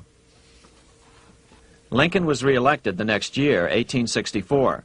Had he lived, he would surely have killed the national bank's money monopoly extracted from him during the war. On November 21, 1864, he wrote a friend the following: The money power preys upon the nation in times of peace and conspires against it in times of adversity. It is more despotic than monarchy, more insolent than autocracy, more selfish than bureaucracy. Shortly before Lincoln was murdered, his former Secretary of Treasury, Salmon P. Chase, bemoaned his role in helping secure the passage of the National Banking Act only 1 year earlier. My agency in promoting the passage of the National Banking Act was the greatest financial mistake in my life. It has built up a monopoly which affects every interest in the country. On April 14, 1865, 41 days after his second inauguration and just 5 days after Lee surrendered to Grant at Appomattox, Lincoln was shot by John Wilkes Booth at Ford's Theater. Bismarck, Chancellor of Germany, lamented the death of Abraham Lincoln. The death of Lincoln was a disaster for Christendom. There was no man in the United States great enough to wear his boots. I fear that foreign bankers, with their craftiness and torturous tricks, will entirely corrupt the exuberant riches of America and use it systematically to corrupt modern civilization. They will not hesitate to plunge the whole of Christendom into wars and chaos in order that the earth should become their inheritance. Bismarck well understood the money changers' plan. Allegations that international bankers were responsible for Lincoln's assassination surfaced in Canada 70 years later in 1934. Gerald G. McGeer, a popular and well-respected Canadian attorney, revealed this stunning charge in a 5-hour speech before the Canadian House of Commons, blasting Canada's debt-based money system. Remember, it was 1934, the height of the Great Depression, which was ravaging Canada as well. McGeer had obtained evidence deleted from the public record, provided to him by Secret Service agents at the trial of John Wilkes Booth, after Booth's death. McGeer said it showed that Booth was a mercenary working for the international bankers. According to an article in the Vancouver Sun of May 2nd, 1934, Abraham Lincoln, the martyred emancipator of the slaves, was assassinated through the machinations of a group representative of the international bankers who feared the United States president's national credit ambitions. There was only one group in the world at that time who had any reason to desire the death of Lincoln. They were the men opposed to his national currency program and who had fought him throughout the whole Civil War on his policy of greenback currency. Interestingly, McGeer claimed that Lincoln was assassinated not only because international bankers wanted to reestablish a central bank in America, but because they also wanted to base America's currency on gold. Gold they controlled. In other words, put America on a gold standard. Lincoln had done just the opposite by issuing U.S. notes, greenbacks, which were based purely on the good faith and credit of the United States. The article quoted McGeer as saying, "They were the men interested in the establishment of the gold standard and the right of the bankers to manage the currency and credit of every nation in the world. With Lincoln out of the way, they were able to proceed with that plan and did proceed with it in the United States. Within 8 years after Lincoln's assassination, silver was demonetized and the gold standard money system set up in the United States." Not since Lincoln has the U.S. issued debt-free United States notes. These red-sealed bills, which were issued in 1963, were not a new issue from President Kennedy, but merely the old greenbacks reissued year after year. In another act of folly and ignorance, the 1994 Regal Act actually authorized the replacement of Lincoln's greenbacks with debt-based notes. In other words, greenbacks were in circulation in the United States until 1994. Why was silver bad for the bankers and gold good? Simple. Because silver was plentiful in the United States. It was very hard to control. Gold was, and always has been, scarce. Throughout history, it has been relatively easy to monopolize gold, but silver has historically been 15 times more plentiful. With Lincoln out of the way, the money changers' next objective was to gain complete control over America's money. This was no easy task. With the opening of the American West, silver had been discovered in huge quantities. On top of that, Lincoln's greenbacks were generally popular. Despite the European central bankers' deliberate attacks on greenbacks, they continued to circulate in the United States, in fact, until a few years ago. According to historian W. Cleon Skousen, right after the Civil War, there was considerable talk about reviving Lincoln's brief experiment with the constitutional monetary system. Had not the European Money Trust intervened, it would have no doubt become an established institution. it is clear that the concept of America printing her own debt-free money sent shockwaves throughout the European central banking elite. They watched with horror as Americans clamored for more greenbacks. They may have killed Lincoln, but support for his monetary ideas grew. On April 12, 1866, nearly 1 year to the day of Lincoln's assassination, Congress went to work at the bidding of the European central banking interests. It passed the Contraction Act, authorizing the Secretary of the Treasury to begin to retire some of the greenbacks in circulation and thereby contract the money supply. Authors Theodore R. Thorin and Richard F. Warner explained the results of the money contraction in their classic book on the subject, The Truth in Money Book. The hard times which occurred after the Civil War could have been avoided if the greenback legislation had continued as President Lincoln had intended. Instead, there were a series of money panics, what we call recessions, which put pressure on Congress to enact legislation to place the banking system under centralized control. Eventually, the Federal Reserve Act was passed on December 23, 1913. In other words, the money changers wanted two things: the reinstitution of a central bank under their exclusive control, and two, an American currency backed by gold. Their strategy was twofold. First of all, cause a series of panics to try to convince the American people that only centralized control of the money supply could provide economic stability. And secondly, remove so much money from the system that most Americans would be so desperately poor that they either wouldn't care or would be too weak to oppose the bankers. In 1866, there was $1.8 billion in currency in circulation in the United States, about $50.46 per capita. In 1867 alone, $500 million, $500 million, was removed from the U.S. money supply. 10 years later, in 1876, America's money supply was reduced to only $600 million. In other words, 2/3 of America's money had been called in by the bankers. Only $14.60 per capita remained in circulation. 10 years later, the money supply had been reduced to only $400 million, even though the population had boomed. The result was that only $6.67 per capita remained in circulation, a 760% loss in buying power over 20 years. Today, economists try to sell the idea that recessions and depressions are a natural part of something they call the business cycle. The truth is, our money supply is manipulated now just as it was before and after the Civil War. How did this happen? How did money become so scarce? Simple. Bank loans were called in and no new ones were given. In addition, silver coins were melted down.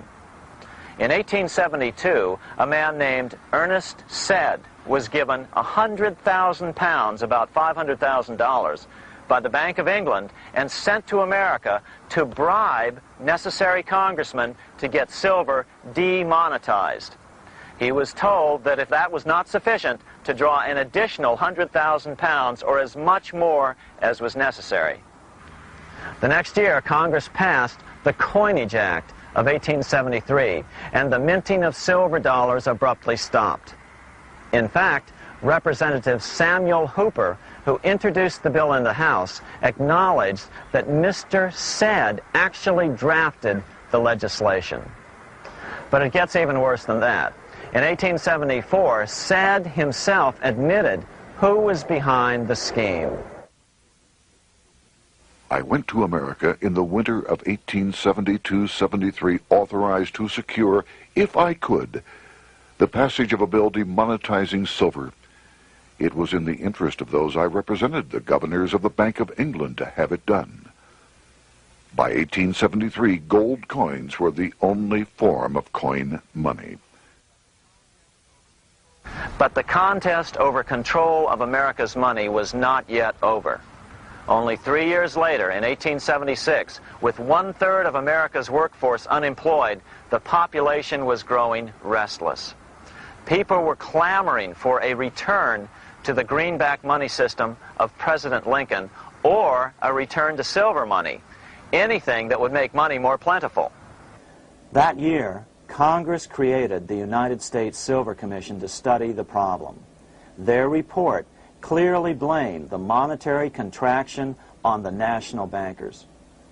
The report is interesting because it compares the deliberate money contraction by the national bankers after the Civil War to the fall of the Roman Empire.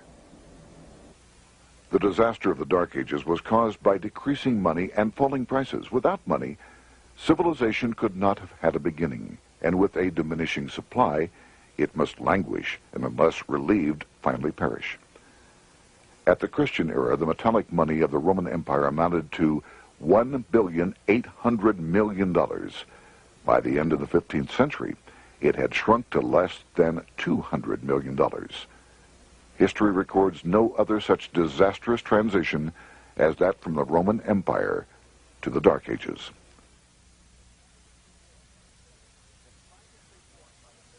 Despite this report by the Silver Commission, Congress took no action. The next year, 1877, riots broke out from Pittsburgh to Chicago. The torches of starving vandals lit up the sky. The bankers huddled to decide what to do. They decided to hang on. Now that they were back in control to a certain extent, they were not about to give it up. At the meeting of the American Bankers Association that year, they urged their membership to do everything in their power to put down the notion of a return to greenbacks. The ABA Secretary, James Buell, authored a letter to the members which blatantly called on the banks to subvert not only Congress, but the press. It is advisable to do all in your power to sustain such prominent daily and weekly newspapers, especially the agricultural and religious press, as will oppose the greenback issue of paper money, and that you will also withhold patronage from all applicants who are not willing to oppose the government issue of money. To repeal the act creating banknotes or to restore to circulation the government issue of money will be to provide the people with money and will therefore seriously affect our individual profits as bankers and lenders. See your congressman at once and engage him to support our interest that we may control legislation. As political pressure mounted in Congress for change, the press tried to turn the American people away from the truth. The New York Tribune put it this way on January 10th, 1878. "The capital of the country is organized at last, and we will see whether Congress will dare to fly in its face." But it didn't work entirely. On February 28, 1878, Congress passed the Sherman Law, allowing the minting of a limited number of silver dollars, ending the 5-year hiatus. This did not end gold backing of the currency, however, nor did it completely free silver. Previous to 1873, anyone who brought silver to the U.S. Mint could have it struck into silver dollars free of charge. No longer. But at least some money began to flow back into the economy again. With no further threat to their control, the bankers loosened up on loans, and the post-Civil War depression was finally ended. 3 years later, the American people elected Republican James Garfield president. Garfield understood how the economy was being manipulated. As a congressman, he had been chairman of the Appropriations Committee and was a member of Banking and Currency. After his inauguration, he slammed the money changers publicly in 1881. Whoever controls the volume of money in any country is absolute master of all industry and commerce. And when you realize that the entire system is very easily controlled, one way or another, by a few powerful men at the top, you will not have to be told how periods of inflation and depression originate. Unfortunately, within a few weeks of making this statement, on July 2nd of 1881, President Garfield was assassinated.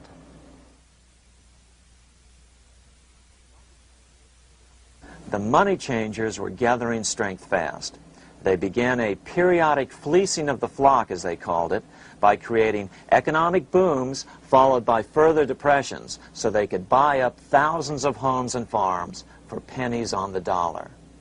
In 1891, the money changers prepared to take the American economy down again, and their methods and motives were laid out with shocking clarity in a memo sent out by the American Bankers Association, the ABA, an organization in which most bankers were members. Notice that this memo called for bankers to create a depression on a certain date 3 years in the future. According to the Congressional Record, here's how it read in part. On September 1st, 1894, we will not renew our loans under any consideration. On September 1st, we will demand our money. We will foreclose and become mortgagees in possession. We can take 2/3 of the farms west of the Mississippi and thousands of them east of the Mississippi as well at our price. Then the farmers will become tenants, as in England. These depressions could be controlled because America was on the gold money standard. Since gold is scarce, it's one of the easiest commodities to manipulate. People wanted silver money legalized again so they could escape the stranglehold the money changers had on gold money. People wanted silver money reinstated, reversing Mr. Said's Act of 1873, by then called the Crime of 73. By 1896, the issue of more silver money had become the central issue in the presidential campaign. William Jennings Bryan, a senator from Nebraska, ran for president as a Democrat on the free silver issue. At the Democratic National Convention in Chicago, he made an emotional speech which won him the nomination entitled Crown of Thorns and Cross of Gold. Though Bryan was only 36 years old at the time, this speech is widely regarded as the most famous oration ever made before a political convention. In the dramatic conclusion, Bryan said, "We will answer their demand for a gold standard by saying to them, you shall not press down upon the brow of labor this crown of thorns. You shall not crucify mankind upon a cross of gold." The bankers lavishly supported the Republican candidate, William McKinley, who favored the gold standard. The resulting contest was amongst the most fiercely contested presidential races in American history. Bryan made over 600 speeches in 27 states. The McKinley campaign got manufacturers and industrialists to inform their employees that if Bryan were elected, all factories and plants would close and there would be no work. The ruse succeeded. McKinley beat Bryan by a small margin. Bryan ran for president again in 1900 and in 1908, but fell short each time. During the 1912 Democratic Convention, Bryan was a powerful figure who helped Woodrow Wilson win the nomination. When Wilson became president, he appointed Bryan as Secretary of State, but Bryan soon became disenchanted with the Wilson administration. Bryan served only 2 years in the Wilson administration before resigning in 1915 over the highly suspicious sinking of the Lusitania, the event which was used to drive America into World War I. Although William Jennings Bryan never gained the presidency, his efforts delayed the money changers for 17 years from attaining their next goal, a new, privately owned central bank for America.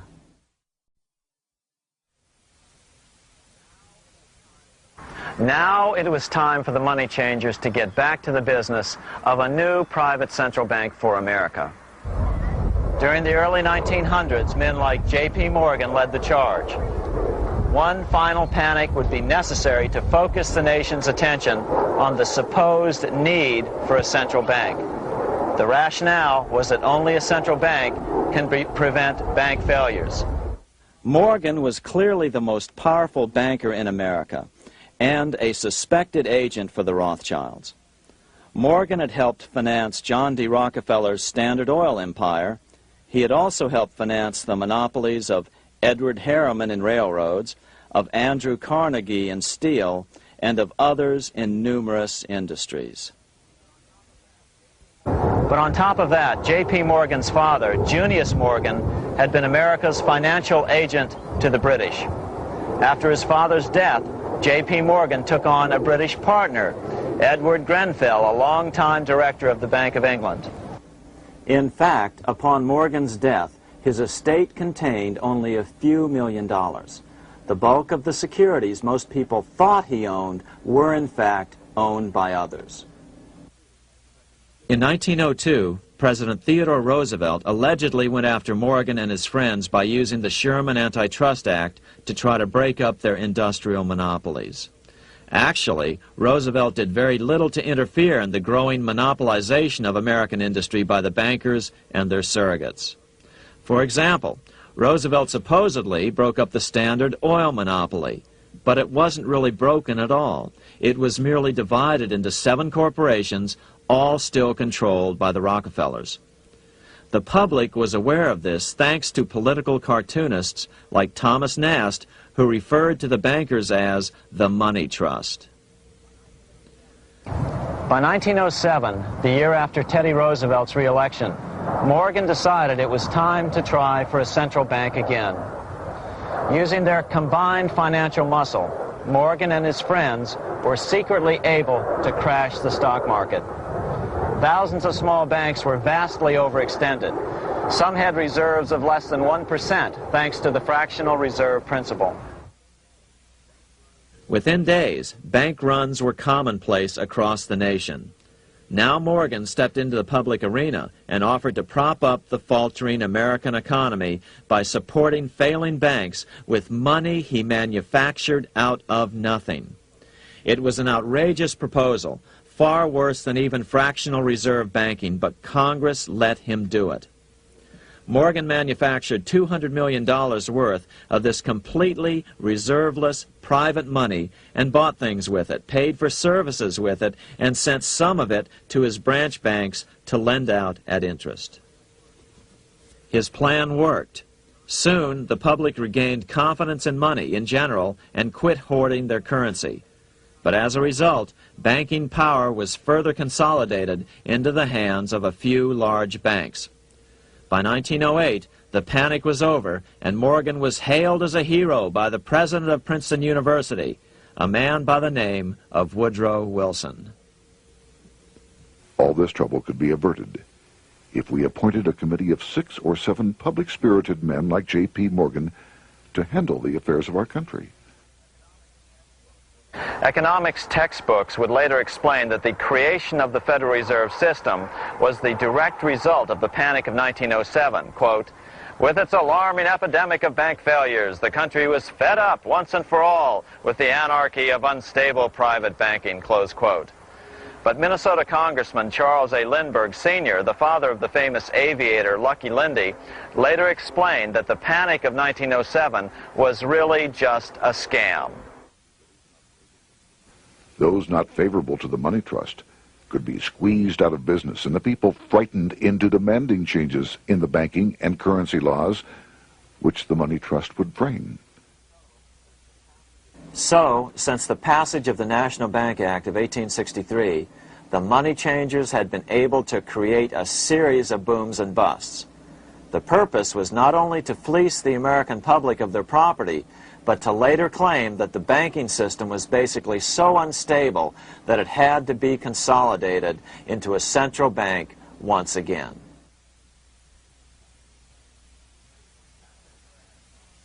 After the crash, Teddy Roosevelt, in response to the panic of 1907, signed into law a bill creating something called the National Monetary Commission. The commission was to study the banking problem and make recommendations to Congress. Of course, the commission was packed with Morgan's friends and cronies. The chairman was a man named Senator Nelson Aldrich from Rhode Island. Aldrich represented the Newport, Rhode Island homes of America's richest banking families. His daughter married John D. Rockefeller, Jr., and together they had 5 sons: John, Nelson, who would become vice president in 1974, Lawrence, Winthrop, and David, the head of the Council on Foreign Relations and former chairman of Chase Manhattan Bank. As soon as the National Monetary Commission was set up, Senator Aldrich immediately embarked on a 2-year tour of Europe, where he consulted at length with the private central bankers in England, France, and Germany. The total cost of his trip alone to the taxpayers was $300,000, an astronomical sum in those days. Shortly after his return, on the evening of November 22, 1910, some of the wealthiest and most powerful men in America boarded Senator Aldrich's private rail car and in the strictest secrecy journeyed to this place, Jekyll Island, off the coast of Georgia. With the group came Paul Warburg. Warburg had been given a $500,000 per year salary to lobby for the passage of a privately owned central bank in America by the investment firm Kuhn, Loeb and Company. Warburg's partner in this firm was a man named Jacob Schiff, the grandson of the man who shared the Greenshield house with the Rothschild family in Frankfurt. Schiff, as we'll find out later, was in the process of spending $20 million to finance the overthrow of the Tsar in Russia. These three European banking families, the Rothschilds, the Warburgs, and the Schiffs, were interconnected by marriage down through the years, just as their American banking counterparts, the Morgans, Rockefellers, and Aldriches were. Secrecy was so tight that all 7 primary participants were cautioned to use only first names to prevent servants from learning their identities. Years later, one participant, Frank Vanderlip, president of National City Bank of New York and a representative of the Rockefeller family, confirmed the Jekyll Island trip in a February 9, 1935 edition of the Saturday Evening Post. I was as secretive, indeed as furtive as any conspirator. Discovery, we knew, simply must not happen, or else all our time and effort would be wasted. If it were to be exposed that our particular group had got together and written a banking bill, that bill would have no chance whatever of passage by Congress. The participants came here to figure out how to solve their major problem, how to bring back a privately owned central bank. But there were other problems that needed to be addressed as well. First of all, the market share of the big national banks was shrinking fast. In the first 10 years of the century, the number of U.S. banks had more than doubled to over 20,000. By 1913, only 29% of all banks were national banks, and they held only 57% of all deposits. As Senator Aldrich later admitted in a magazine article, before passage of this act, the New York bankers could only dominate the reserves of New York. Now, we are able to dominate the bank reserves of the entire country. Therefore, something had to be done to bring these new banks under their control. As John D. Rockefeller put it, quote, "Competition is sin," close quote. Secondly, the nation's economy was so strong that corporations were starting to finance their expansions out of profits instead of taking out huge loans from large banks. In the first 10 years of the new century, 70% of corporate funding came from profits. In other words, American industry was becoming independent of the money changers, and that trend had to be stopped. All the participants knew that these problems could be hammered out into a workable solution. But perhaps their biggest problem was a public relations problem, the name of the new bank. That discussion took place right here in this room, one of the many conference rooms in this sprawling hotel, today known as the Jekyll Island Club Hotel. Aldrich believed that the word bank should not even appear in the name. Warburg wanted to call the legislation the National Reserve Bill or the Federal Reserve Bill. The idea here was to give the impression that the purpose of the new central bank was to stop bank runs, but also to conceal its monopoly character. However, it was Aldrich, the egotistical politician, who insisted it be called the Aldrich Bill. After 9 days at Jekyll Island, the group dispersed. The new central bank would be very similar to the old Bank of the United States. It would be given a monopoly over U.S. currency and create that money out of nothing. How does the Fed create money out of nothing? It's a four-step process. But first, a word on bonds. Bonds are simply promises to pay, or government IOUs. People buy bonds to get a secure rate of interest. At the end of the term of the bond, the government repays the bond plus interest, and the bond is destroyed. There are about $3.6 trillion worth of these loans or bonds at present. Now here's the Fed money-making process. Step 1. The Federal Open Market Committee approves the purchase of U.S. bonds on the open market. Step 2. The bonds are purchased by the Fed from whoever is offering them for sale on the open market. Step 3. The Fed pays for the bonds with electronic credits to the seller's bank, which in turn credits the seller's bank account. The trick is that these credits are based on nothing. The Fed just creates them. Step 4. The banks use these deposits as reserves. They can loan out over 10 times the amount of their reserves to new borrowers, all at interest. In this way, a Fed purchase of, say, $1 million worth of bonds gets turned into over $10 million in bank accounts. The Fed, in effect, creates 10% of this totally new money, and the banks create the other 90%. To reduce the amount of money in the economy, the process is just reversed. The Fed sells bonds to the public, and the money flows out of the purchaser's local bank. Loans must be reduced by 10 times the amount of the sale. So, a Fed sale of $1 million in bonds results in $10 million less money in the economy. So how does this benefit the bankers whose representatives huddled at Jekyll Island? First, it totally misdirected banking reform efforts from proper solutions.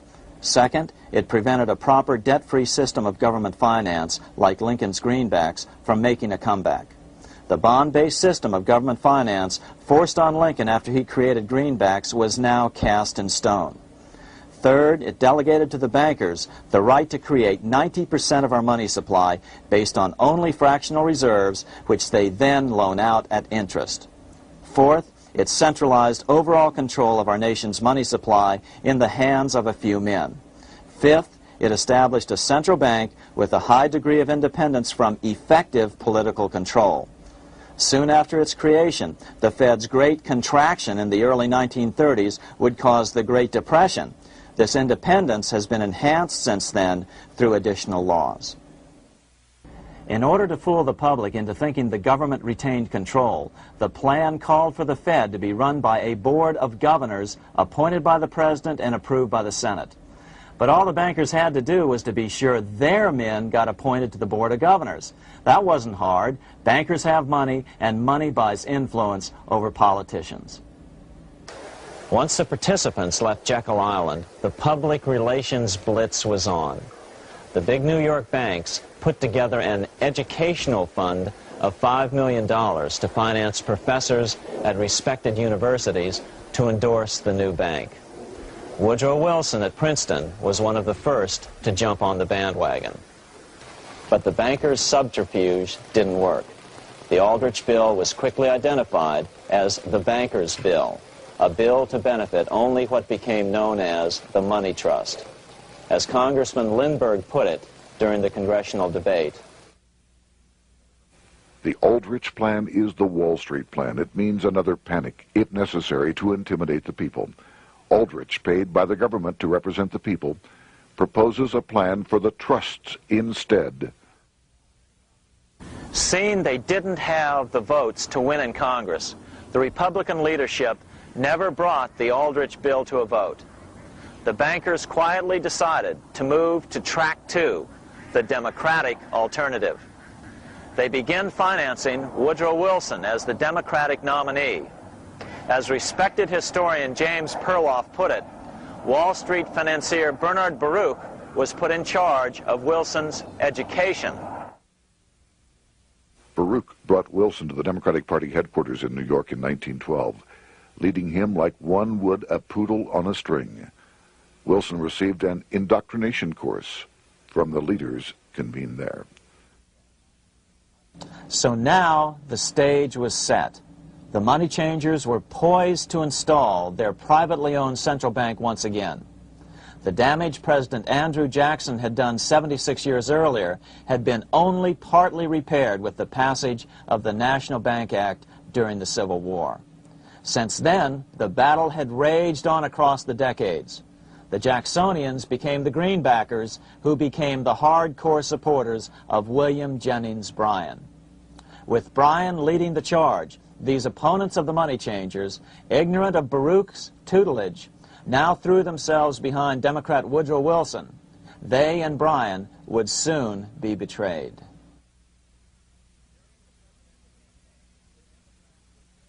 During the presidential campaign, the Democrats were careful to pretend to oppose the Aldrich bill. As Representative Lewis McFadden, himself a Democrat, as well as chairman of the House Banking and Currency Committee, explained it 20 years after the fact.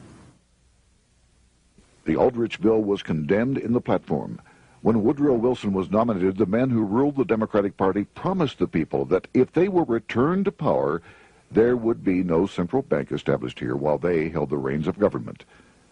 13 months later, that promise was broken, and the Wilson administration, under the tutelage of those sinister Wall Street figures who stood behind Colonel House, established here in our free country the worm-eaten, monarchical institution of the King's Bank, to control us from the top downward and to shackle us from the cradle to the grave. Once Wilson was elected, Morgan, Warburg, Baruch, and company advanced a new plan, which Warburg named the Federal Reserve System. The Democratic leadership hailed the new bill, called the Glass-Owen Bill, as something radically different from the Aldrich bill. But in fact, the bill was virtually identical in every important detail. In fact, so vehement were the Democratic denials of similarity that Paul Warburg, the father of both bills, had to step in to reassure his paid friends in Congress that the two bills were virtually identical. Brushing aside the external differences affecting the shells, we find the kernels of the two systems very closely resembling and related to one another. But that admission was for private consumption only. Publicly, the money trust trotted out Senator Aldrich and Frank Vanderlip, the president of Rockefeller's National City Bank of New York and one of the Jekyll Island Seven, to oppose the new Federal Reserve System. Years later, however, Vanderlip admitted in the Saturday Evening Post that the two measures were virtually identical. Although the Aldrich Federal Reserve Plan was defeated when it bore the name Aldrich, nevertheless, its essential points were all contained in the plan that finally was adopted. As Congress neared a vote, they called Ohio attorney Alfred Crozier to testify. Crozier noted the similarities between the Aldrich bill and the Glass-Owen bill. The bill grants just what Wall Street and the big banks for 25 years have been striving for: private instead of public control of currency. It, the Glass-Owen bill, does this as completely as the Aldrich bill. Both measures rob the government and the people of all effective control over the public's money, and vest in the banks exclusively the dangerous power to make money among the people scarce or plenty. During the debate on the measure, senators complained that the big banks were using their financial muscle to influence the outcome. "There are bankers in this country who are enemies of the public welfare," said one senator. What an understatement. Despite the charges of deceit and corruption, the bill was finally snuck through the Senate on December 22, 1913, after most senators had left town for the holidays, after having been assured by the leadership that nothing would be done until long after the Christmas recess. On the day the bill was passed, Congressman Lindbergh prophetically warned his countrymen that this act establishes the most gigantic trust on earth. When the president signs this bill, the invisible government by the monetary power will be legalized. The people may not know it immediately, but the day of reckoning is only a few years removed. The worst legislative crime of the ages is perpetrated by this banking bill. On top of all this, only weeks earlier, Congress had finally passed a bill legalizing income tax. Why was the income tax law important? Because bankers finally had in place a system which would run up a virtually unlimited federal debt. How would the interest on this debt be repaid? Never mind the principal. Remember, a privately owned central bank creates the principal out of nothing. The federal government was small then. Up to then, it had subsisted merely on tariffs and excise taxes. No, just as with the Bank of England, the interest payments had to be guaranteed by direct taxation of the people. the money changers knew that if they had to rely on contributions from the states, eventually the individual state legislatures would revolt and either refuse to pay the interest on their own money or at least bring political pressure to bear to keep the debt small. It is interesting to note that in 1895, the Supreme Court had found a similar income tax law to be unconstitutional. The Supreme Court even found a corporate income tax law unconstitutional in 1909. As a result, Senator Aldrich hustled a bill for a constitutional amendment allowing income tax through the Congress. The proposed 16th Amendment to the Constitution was then sent to the state legislatures for approval. But some critics claim that the 16th Amendment was never ratified by the necessary 3/4 of the states. In other words, the 16th Amendment may not be legal. But the money changers were in no mood to debate the fine points.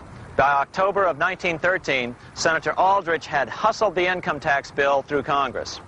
Without the power to tax the people directly and bypass the states, the Federal Reserve Bill would be far less useful to those who wanted to drive America deeply into their debt. A year after the passage of the Federal Reserve Bill, Congressman Lindbergh explained how the Fed created what we have come to call the business cycle and how they use it to their advantage. To cause high prices, all the Federal Reserve Board will do will be to lower the rediscount rate, producing an expansion of credit and a rising stock market. Then, when businessmen are adjusted to these conditions, it can check prosperity in mid-career by arbitrarily raising the rate of interest.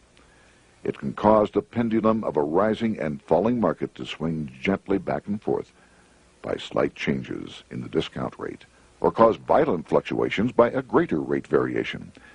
And in either case, it will possess inside information as to financial conditions and advanced knowledge of the coming change, either up or down. This is the strangest, most dangerous advantage ever placed in the hands of a special privileged class by any government that ever existed. The system is private, conducted for the sole purpose of obtaining the greatest possible profits from the use of other people's money. They know in advance when to create panics to their advantage. They also know when to stop panic.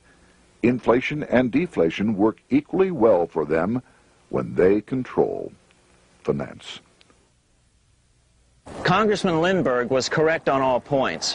What he didn't realize was that most European nations had already fallen prey to the central bankers decades or centuries earlier. But he also mentions the interesting fact that only 1 year later the Fed had cornered the market in gold. This is how he put it, quote, "Already the Federal Reserve banks have cornered the gold and gold certificates," close quote. But Congressman Lindbergh was not the only critic of the Fed. Congressman Lewis McFadden, the chairman of the House Banking and Currency Committee from 1920 to 1931, remarked that the Federal Reserve Act brought about a superstate controlled by international bankers and international industrialists acting together to enslave the world for their own pleasure. Notice how McFadden saw the international character of the stockholders of the Federal Reserve. Another chairman of the House Banking and Currency Committee in the 1960s, Wright Patman from Texas, put it this way. In the United States today, we have in effect two governments. We have the duly constituted government, then we have an independent, uncontrolled, and uncoordinated government in the Federal Reserve System, operating the money powers which are reserved to Congress by the Constitution. Even the inventor of the electric light, Thomas Edison, joined the fray in criticizing the system of the Federal Reserve. If our nation can issue a dollar bond, it can issue a dollar bill. The element that makes the bond good makes the bill good also. The difference between the bond and the bill is the bond lets money brokers collect twice the amount of the bond and an additional 20%, whereas the currency pays nobody but those who contribute directly in some useful way. It is absurd to say that our country can issue $30 million in bonds and not $30 million in currency. Both are promises to pay, but one promise fattens the usurers, and the other helps the people. 3 years after the passage of the Federal Reserve Act, even President Wilson began to have second thoughts about what had been unleashed during his first term in office. We have come to be one of the worst ruled, one of the most completely controlled governments in the civilized world, no longer a government of free opinion, no longer a government by a vote of the majority, but a government by the opinion and duress of a small group of dominant men. Some of the biggest men in the United States in the field of commerce and manufacture are afraid of something. They know that there is a power somewhere so organized, so subtle, so watchful, so interlocked, so complete, so pervasive, that they had better not speak above their breath when they speak in condemnation of it. Before his death in 1924, President Wilson realized the full extent of the damage he had done to America when he confessed, "I have unwittingly ruined my government." So finally, the money changers, those who profit by manipulating the amount of money in circulation, had their privately owned central bank installed again in America. The major newspapers, which they also owned, hailed passage of the Federal Reserve Act of 1913, telling the public that now depressions could be scientifically prevented. The fact of the matter was that now depressions could be scientifically created.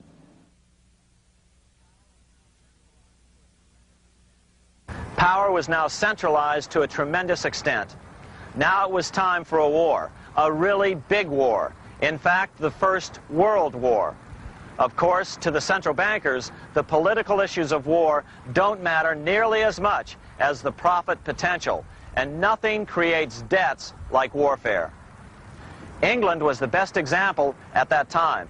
During the 119-year period between the founding of the Bank of England and Napoleon's defeat at Waterloo, England had been at war for 56 years, and much of the remaining time she'd been preparing for war. In World War I, the German Rothschilds loaned money to the Germans, the British Rothschilds loaned money to the British, and the French Rothschilds loaned money to the French. In America, J.P. Morgan was the sales agent for war materials to both the British and the French. In fact, 6 months into the war, Morgan became the largest consumer on earth, spending $10 million a day. His offices here at 23 Wall Street were mobbed by brokers and salesmen trying to cut a deal. In fact, it got so bad that the bank had to post guards at every door and at the partners' homes as well. Many other New York bankers made out as well from the war. President Wilson appointed Bernard Baruch to head the War Industries Board. According to historian James Perloff, both Baruch and the Rockefellers profited by some $200 million during the war. But profits were not the only motive. There was also revenge. The money changers never forgave the czars for their support of Lincoln during the Civil War. Also, Russia was the last major European nation to refuse to give in to the privately owned central bank scheme. 3 years after World War I broke out, the Russian Revolution toppled the Tsar and installed the scourge of communism. Jacob Schiff of Kuhn Loeb and Company bragged from his deathbed that he had spent $20 million towards the defeat of the Tsar. Money was funneled from England to support the revolution as well. Why would some of the richest men in the world financially back communism, the system that was openly vowing to destroy the so-called capitalism that made them wealthy? Researcher Gary Allen explained it this way.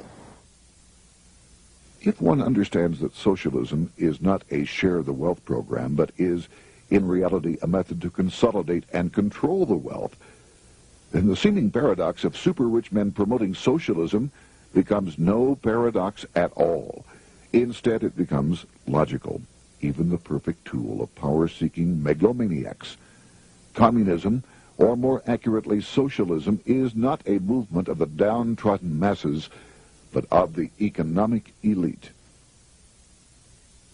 As W. Cleon Skousen put it, In his 1970 book, The Naked Capitalist, power from any source tends to create an appetite for additional power. It was almost inevitable that the super-rich would one day aspire to control not only their own wealth, but the wealth of the whole world. To achieve this, they were perfectly willing to feed the ambitions of the power-hungry political conspirators who were committed to the overthrow of all existing governments and the establishments of a central worldwide dictatorship. but what if these revolutionaries get out of control and try to seize power from the super-rich? After all, it was Mao Zedong who in 1938 stated his position concerning power. Political power grows out of the barrel of a gun. The Wall Street, London axis elected to take the risk. The master planners attempted to control revolutionary communist groups by feeding them vast quantities of money when they obeyed, and contracting their money supply, or even financing their opposition if they got out of control. Lenin began to understand that although he was the absolute dictator of the new Soviet Union, he was not pulling the financial strings. Someone else was silently in control. The state does not function as we desired. The car does not obey. A man is at the wheel and seems to lead it, but the car does not drive in the desired direction. It moves as another force wishes.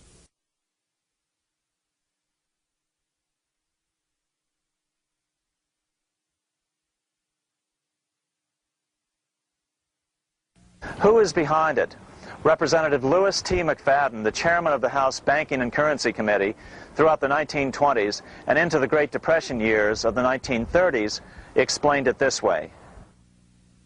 The course of Russian history has indeed been greatly affected by the operations of international bankers. The Soviet government has been given United States Treasury funds by the Federal Reserve Board, acting through the Chase Bank. England has drawn money from us through the Federal Reserve banks and has relent it at high rates of interest to the Soviet government. The Dnipro Dam was built with funds unlawfully taken from the United States Treasury by the corrupt and dishonest Federal Reserve Board and the Federal Reserve banks. In other words, the Fed and the Bank of England, at the behest of the international bankers who controlled them, were creating a monster, one which would fuel 7 decades of unprecedented communist revolution, warfare, and most importantly, debt. In case you think there's some chance that the money changers got communism going and then lost control, in 1992, the Washington Times reported that Russian President Boris Yeltsin was upset that most of the incoming foreign aid was being siphoned off, quote, straight back into the coffers of Western banks in debt service, close quote. No one in his right mind would claim that a war as large as World War I had a single cause. Wars are complex things with many causative factors. But on the other hand, it would also be equally foolish to ignore as a prime cause of World War I those who would profit the most from the war. The role of the money changers is no wild conspiracy theory. They had a motive, a short-ranged, self-serving motive, as well as a long-range political motive of advancing totalitarian governments, with the money changers maintaining the financial clout to control whatever politician might emerge as the leader. Next, we'll see what the money changers' ultimate political goal is for the world.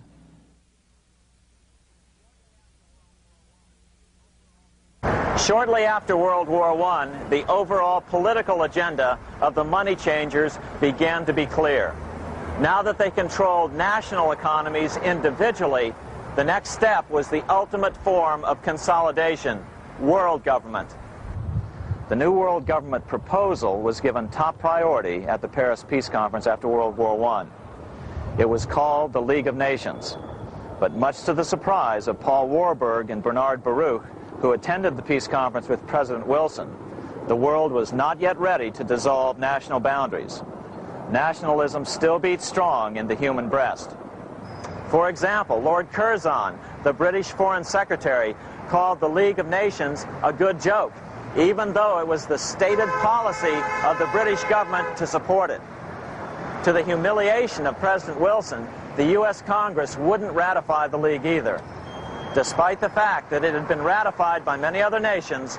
Without money flowing from the U.S. Treasury, the League died. After World War I, the American public had grown tired of the internationalist policies of Democrat Woodrow Wilson. In the presidential election of 1920, Republican Warren Harding won a landslide victory with over 60% of the vote. Harding was an ardent foe of both Bolshevism and the League of Nations. His election, which opened a 12-year run of Republican presidents in the White House, led to an unprecedented era of prosperity known as the Roaring Twenties. Despite the fact that the war had brought America a debt 10 times larger than its Civil War debt, still the American economy surged. Gold had poured into the country during the war, and it continued to do so afterwards. In the early 1920s, the governor of this bank, the Federal Reserve Bank of New York, a man named Benjamin Strong, met frequently with the secretive and eccentric governor of the Bank of England, Montague Norman. Norman was determined to replace the gold England had lost to the U.S. during World War I and return the Bank of England to its former position of dominance in world finance. On top of that, rich with gold, the American economy might get out of control again, just like it had done after the Civil War. During the next 8 years, under the presidencies of Harding and Coolidge, the huge federal debt built up during World War I was cut by 38%, down to $16 billion, the greatest percentage drop in U.S. history. During the election of 1920, Warren Harding and Calvin Coolidge ran against James Cox, the governor of Ohio, and the little-known Franklin D. Roosevelt, who had previously risen to no higher post than President Wilson's Assistant Secretary of the Navy. After his inauguration, Harding moved quickly to formally kill the League of Nations. Then he quickly moved to reduce domestic taxes while raising tariffs to record heights. Now, this was a revenue policy of which most of the Founding Fathers would certainly have approved. His second year in office, Harding took ill on a train trip in the West and suddenly died. Although no autopsy was performed, the cause was said to be either pneumonia or food poisoning. When Coolidge took over, he continued Harding's domestic economic policy of high tariffs on imports while cutting income taxes. As a result, the economy grew at such a rate that net revenue still increased. Now that had to be stopped. So just as they'd done so frequently before, the money changers decided it was time to crash the American economy. The Federal Reserve began flooding the country with money. They increased the money supply by 62% during these years. Money was plentiful. This is why it was known as the Roaring Twenties. Before his death in 1919, former President Teddy Roosevelt warned the American people what was going on. As reported in the March 27, 1922 edition of the New York Times, Roosevelt said, "These international bankers and Rockefeller Standard Oil interests control the majority of newspapers and the columns of these papers to club into submission or drive out of public office officials who refuse to do the bidding of the powerful, corrupt cliques which compose the invisible government." Just one day before, in the New York Times, the mayor of New York, John Hylan, quoted Roosevelt and blasted those he saw as taking control of America, its political machinery, and its press. The warning of Theodore Roosevelt has much timeliness today, for the real menace of our republic is this invisible government which, like a giant octopus, sprawls its slimy length over city, state, and nation. It seizes in its long and powerful tentacles our executive officers, our legislative bodies, our schools, our courts, our newspapers, and every agency created for the public protection. To depart from mere generalizations, let me say that at the head of this octopus are the Rockefeller Standard Oil interest and a small group of powerful banking houses generally referred to as the international bankers. The little coterie of powerful international bankers virtually run the United States government for their own selfish purposes. They practically control both parties, write political platforms, make cat's paws of party leaders, use the leading men of private organizations, and resort to every device to place in nomination for high public office only such candidates as will be amenable to the dictates of corrupt big business. These international bankers and Rockefeller Standard Oil interests control the majority of newspapers and magazines in this country.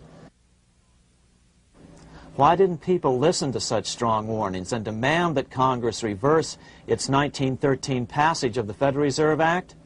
Because remember, it was the 1920s. A steady increase in bank loans contributed to a rising market. In other words, just as it is today, in times of prosperity, no one wants to worry about economic issues. But there was a dark side to all this prosperity. Businesses expanded and became strung out on credit. Speculation in the booming stock market became rampant. Although everything looked rosy, it was a castle made of sand. When all was in readiness, in April of 1929, Paul Warburg, the father of the Federal Reserve, sent out a secret advisory warning his friends that a collapse and nationwide depression was certain. In August of 1929, the Fed began to tighten money. It is not a coincidence that the biographies of all the Wall Street giants of that era, John D. Rockefeller, J.P. Morgan, Bernard Baruch, etc., all marvel that they got out of the stock market just before the crash and put all their assets in cash or gold. On October 24th, 1929, the big New York bankers called in their 24-hour broker call loans. This meant that both stockbrokers and customers had to dump their stocks on the market to cover their loans, no matter what price they had to sell them for. As a result, the market tumbled, and that day was known as Black Thursday. According to John Kenneth Galbraith, writing in The Great Crash, 1929, at the height of the selling frenzy, Bernard Baruch brought Winston Churchill into the visitors' gallery of the New York Stock Exchange here to witness the panic and impress him with his power over the wild events down on the floor. Congressman Louis McFadden, chairman of the House Committee on Banking and Currency from 1920 to 1931, knew who to blame. He accused the Fed and the international bankers of orchestrating the crash. It was not accidental. It was a carefully contrived occurrence. The international bankers sought to bring about a condition of despair here so that they might emerge as rulers of us all. But McFadden went even farther. He openly accused them of causing the crash in order to steal America's gold. In February 1931, in the midst of the Depression, he put it this way. I think it can hardly be disputed that the statesmen and financiers of Europe are ready to take almost any means to reacquire rapidly the gold stock which Europe lost to America as the result of World War I. Curtis Dahl, a broker for Lehman Brothers, was on the floor of the New York Stock Exchange the day of the crash. In his 1970 book, FDR, My Exploited Father-in-Law, he explained that the crash was triggered by the planned sudden shortage of call money in the New York money market. Actually, it was the calculated shearing of the public by the world money powers triggered by the planned sudden shortage of call money in the New York money market. Within a few weeks, $3 billion of wealth simply seemed to vanish. Within a year, $40 billion had been lost. But did it really disappear? Or was it simply consolidated in fewer hands? And what did the Federal Reserve do? Instead of moving to help the economy out by quickly lowering interest rates to stimulate the economy, the Fed continued to brutally contract the money supply further, deepening the Depression. Between 1929 and 1933, the Fed reduced the money supply by an additional 33%. Although most Americans have never heard that the Fed was the cause of the Depression, this is well known among top economists. Milton Friedman, the Nobel Prize-winning economist now of Stanford University, said the same thing in a National Public Radio interview in January of 1996. The Federal Reserve definitely caused the Great Depression by contracting the amount of currency in circulation by 1/3 from 1929 to 1933. But the money lost by most Americans during the Depression didn't just vanish. It was just redistributed into the hands of those who had gotten out just before the crash and had purchased gold, which is always a safe place to put your money just before a depression. But America's money also went overseas. Incredibly, as President Hoover was heroically trying to rescue banks and prop up businesses, with millions of Americans starving as the Great Depression deepened, millions of dollars were being spent rebuilding Germany from damage sustained during World War I. 8 years before Hitler would invade Poland, Representative Louis McFadden, chairman of the House Banking and Currency Committee, warned Congress that Americans were paying for Hitler's rise to power. After World War I, Germany fell into the hands of the German international bankers. Those bankers bought her, and they now own her lock, stock, and barrel. They have purchased her industries, they have mortgages on her soil, they control her production, they control all her public utilities. The international German bankers have subsidized the present government of Germany, and they have also supplied every dollar of the money Adolf Hitler has used in his lavish campaign to build up a threat to the government of Brüning. When Brüning fails to obey the orders of the German international bankers, Hitler is brought forth to scare the Germans into submission. Through the Federal Reserve Board, over $30 billion of American money has been pumped into Germany. You have all heard of the spending that's taken place in Germany.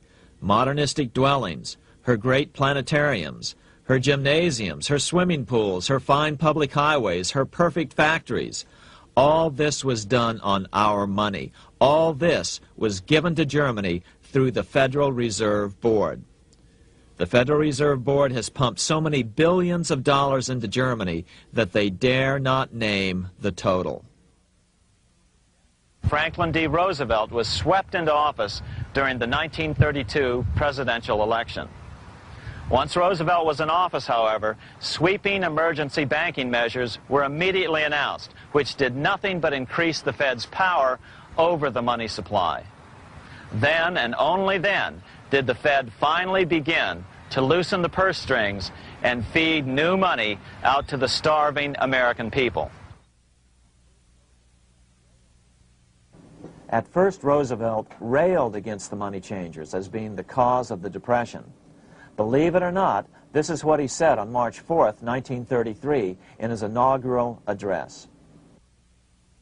Practices of the unscrupulous money changers stand indicted in the court of public opinion, rejected by the hearts and minds of men.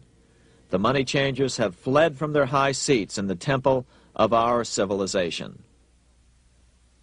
But 2 days later, Roosevelt declared a bank holiday and closed all banks. Later that year, Roosevelt outlawed private ownership of all gold bullion and all gold coins with the exception of rare coins. Most of the gold in the hands of the average American was in the form of gold coins. The new decree was, in effect, a confiscation. Those who didn't comply risk as much as 10 years in prison and a $10,000 fine, the equivalent of $100,000 today. Out in small-town America, some people didn't trust Roosevelt's order.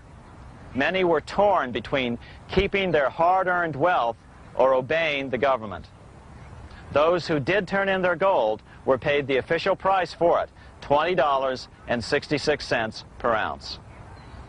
So unpopular was the confiscation order that no one anywhere in government would take credit for authoring it.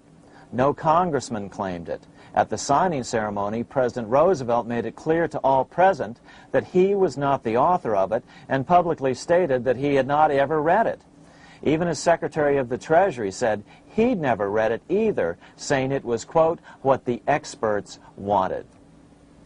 Roosevelt convinced the public to give up their gold by saying that pooling the nation's resources was necessary to get America out of the Depression. With great fanfare, he ordered a new bullion depository built to hold the mountain of gold the U.S. government was illegally confiscating. By 1936, the U.S. bullion depository at Fort Knox was completed, and in January 1937, the gold began to flow into it. The rip-off of the ages was about to proceed. In 1935, once the gold had all been turned in, the official price of gold was suddenly raised to $35 per ounce. But the catch was, only foreigners could sell their gold at the new higher price. The money changers who had heeded Warburg's note and gotten out of the stock market just before the crash and bought gold at $20.66 per ounce, then shipped it to London, could now bring it back and sell it back to the government, nearly doubling their money, while the average American starved. The Fort Knox Bullion Depository sits here in the middle of the Fort Knox Military Reservation, 30 miles southwest of Louisville, Kentucky.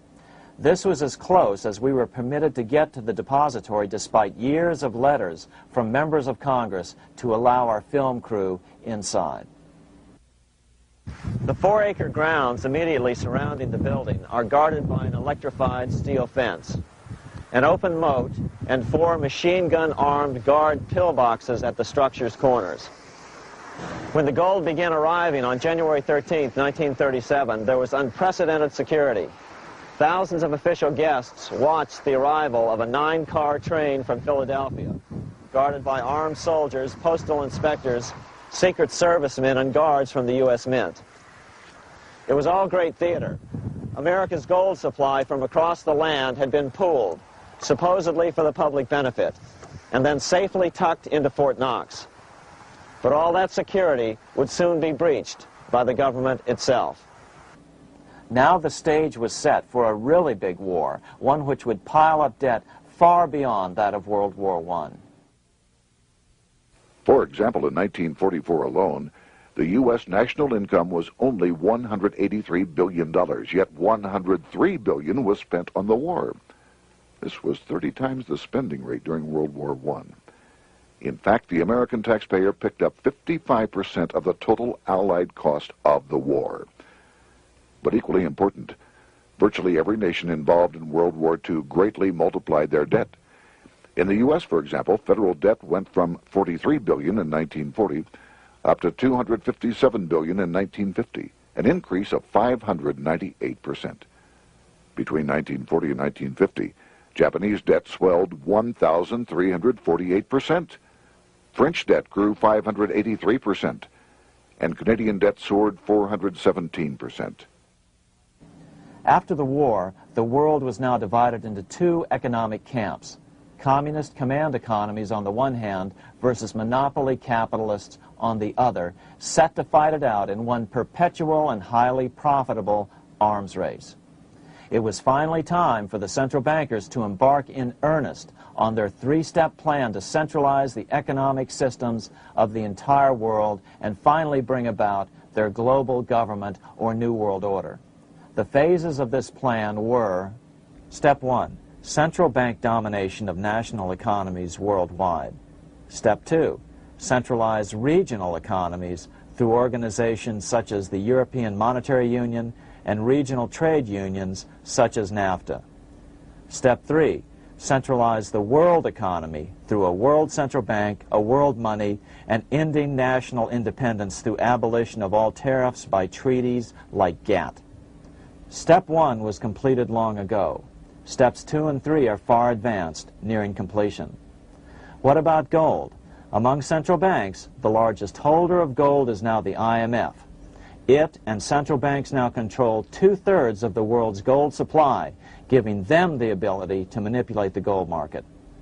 Remember the money changer's golden rule: he who has the gold makes the rules. But before we get into solutions to our problem, let's take a look at what happened to all that gold in Fort Knox. Because if we don't understand that the gold has been stolen, we'll allow ourselves to be stampeded into the wrong solution, a gold-backed currency. Most Americans still believe that the gold is still here at Fort Knox. At the end of World War II, Fort Knox contained over 700 million ounces of gold, an incredible 70% of all the gold in the world. How much remains? No one knows.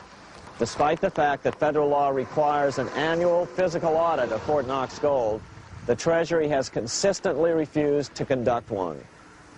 The truth is that a reliable audit of whatever remains here has not been conducted since President Eisenhower ordered one in 1953. Where did America's gold in Fort Knox go? Over the years, it was sold off to European money changers at the $35 per ounce price. Remember, this was during a time when it was illegal for Americans to buy any of their own gold from Fort Knox. In fact, there was a very infamous case where the Firestone family set up a string of dummy corporations to purchase Fort Knox gold and keep it in Switzerland, never hitting U.S. shores. They were eventually caught, however, and successfully prosecuted. Finally, by 1971, all the pure gold had been secretly removed from Fort Knox, drained back to London. Once the gold was gone from Fort Knox, President Nixon closed the gold window by repealing Roosevelt's Gold Reserve Act of 1934, finally making it legal once again for Americans to buy gold. Naturally, gold prices immediately began to soar. 9 years later, gold sold for $880 per ounce, 25 times what the gold in Fort Knox was sold for. One would think that eventually someone in the government would get wind of what was happening and blow the whistle. The largest fortune in the history of the world stolen. Shades of the old James Bond film, Goldfinger. Well, as a matter of fact, Ian Fleming, the author of the James Bond series, was head of the British counterintelligence service, MI5.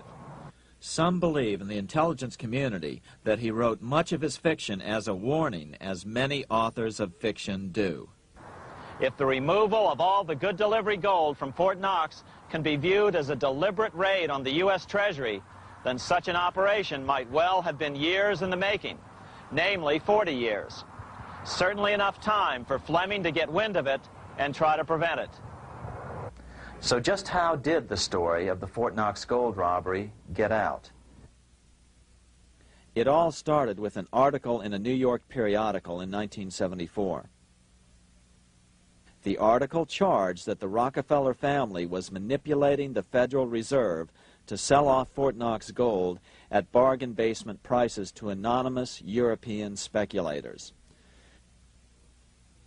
3 days later, the anonymous source of the story, Louise Auchincloss Boyer, mysteriously fell to her death from the window of her 10th floor apartment in New York. How would Mrs. Boyer have known of the Rockefeller connection to the Fort Knox gold heist? She was the longtime secretary of Nelson Rockefeller. For the next 14 years, this man, Ed Durrell, a wealthy Ohio industrialist, devoted himself to a quest for the truth concerning the Fort Knox gold. He wrote thousands of letters to over 1,000 government and banking officials, trying to find out how much gold was really left and where the rest of it had gone. Edith Roosevelt, the granddaughter of President Teddy Roosevelt, questioned the actions of the government in a March 1975 edition of the New Hampshire Sunday News. Allegations of missing gold from our Fort Knox vaults are being widely discussed in European financial circles.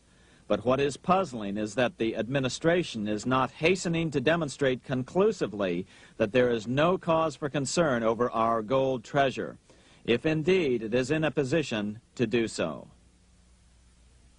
Unfortunately, Ed Durrell never did accomplish his primary goal, a full audit of the gold reserves in Fort Knox. It's incredible that the world's greatest treasure has had little accounting or auditing. This gold belonged to the American people, not the Federal Reserve and their foreign owners.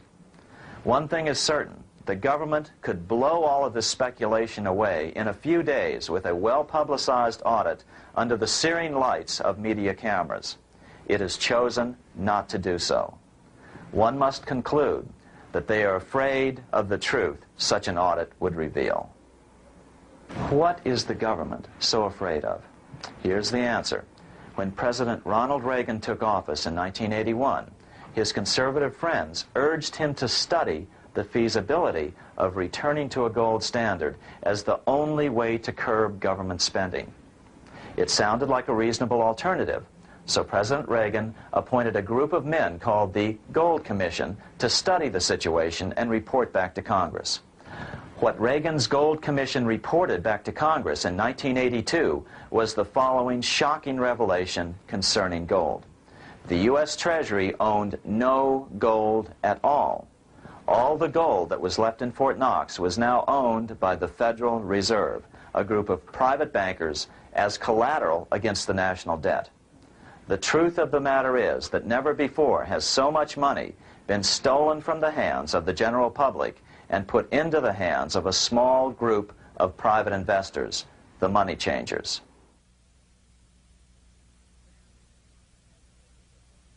I'm standing in front of the headquarters of the International Monetary Fund located in Washington, D.C. Across the street, right over there, is the headquarters of the World Bank. What are these organizations and who controls them? And most importantly, are they about to create a huge worldwide depression? Let us step back in time for a moment to the aftermath of World War I. People were tired of war, so under the guise of peacemaking, the international bankers devised a plan to consolidate power even further. Claiming only an international government would stem the tide of world wars, the money changers pushed forward a proposal for world government which stood on three legs. A world central bank to be called the Bank of International Settlements, a world judiciary to be called the World Court located in The Hague, the Netherlands, and a world executive and legislature to be called the League of Nations. As President Clinton's mentor, Georgetown historian Carroll Quigley wrote in his 1966 book, Tragedy and Hope, the powers of financial capitalism had a far-reaching plan, nothing less than to create a world system of financial control in private hands, able to dominate the political system of each country and the economy of the world as a whole. This system was to be controlled in a feudalistic fashion by the central banks of the world, acting in concert by secret agreements arrived at in frequent meetings and conferences.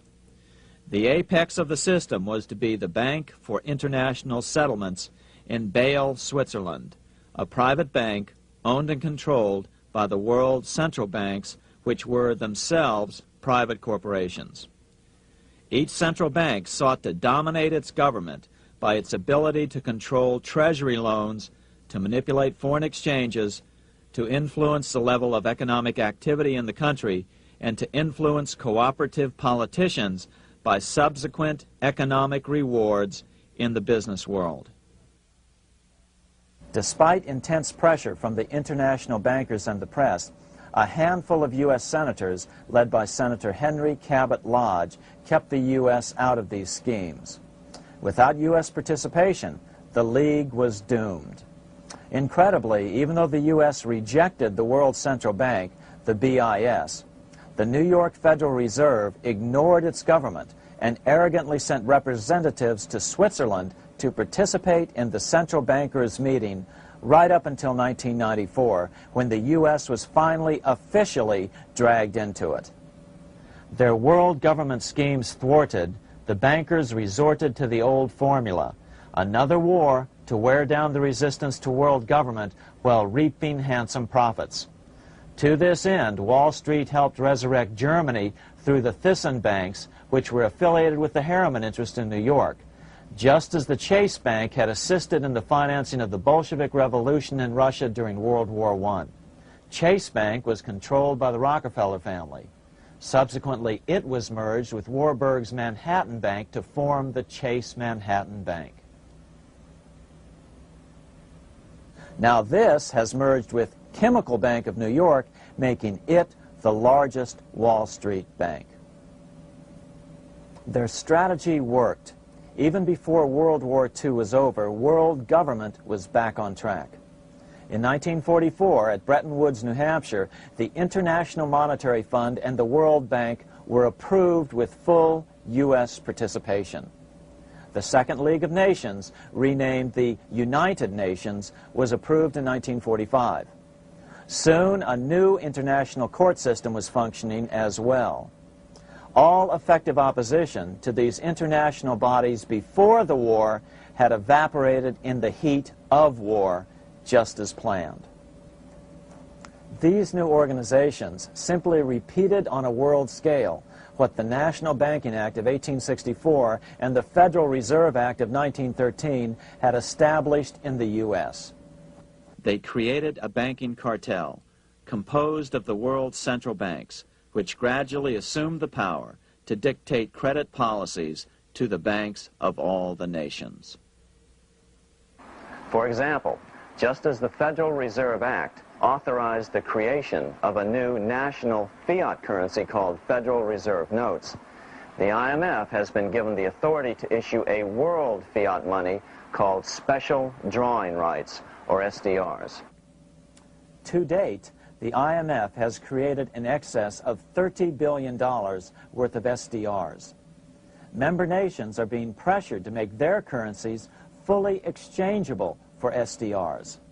In 1968, Congress approved laws authorizing the Fed to accept SDRs as reserves in the U.S. and to issue Federal Reserve notes in exchange for SDRs. What does that mean? It means that in the U.S., SDRs are already a part of our lawful money. And what about gold? SDRs are already partially backed by gold. And with 2/3 of world gold now in the hands of central banks, the money changers can go about structuring the world's economic future in whichever way they deem most profitable.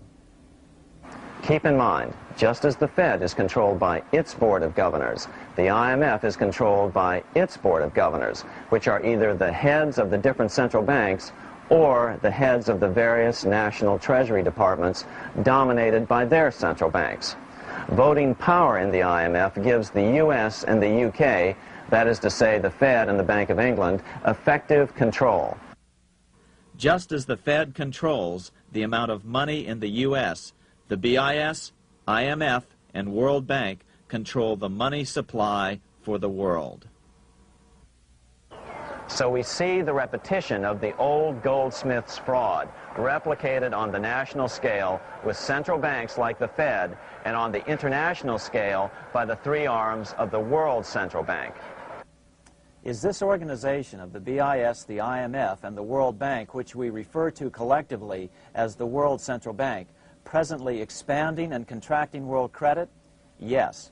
Regulations put into effect in 1988 by the BIS required the world's bankers to raise their capital and reserves to 8% of liabilities by 1992. Increased capital requirements put an upper limit to the fractional reserve lending, similar to the way cash reserve requirements do. What has this seemingly insignificant regulation made in a Swiss city 8 years ago meant to the world? It means our banks cannot loan more and more money to buy more and more time before the next depression, as a maximum loan ratio is now set. It means those nations with the lowest bank reserves in their systems have already felt the terrible effects of this credit contraction as their banks scrambled to raise money to increase their reserves to 8%. To raise the money, they had to sell stocks, which depressed their stock markets and began the depression first in their countries. Japan, which in 1988 had among the lowest capital and reserve requirements and thus was the most affected by the regulation, has experienced a financial crash which began almost immediately in 1989, which has wiped out a staggering 50% of the value of its stock market since 1990 and 60% of the value of its commercial real estate. The Bank of Japan has lowered its interest rates to 0.5%, practically giving away money to resurrect the economy, but still the depression worsens. Due to the $20 billion U.S. bailout of Mexico, the financial collapse in that nation is already known here. Yet despite the bailout, the economy continues to be a disaster.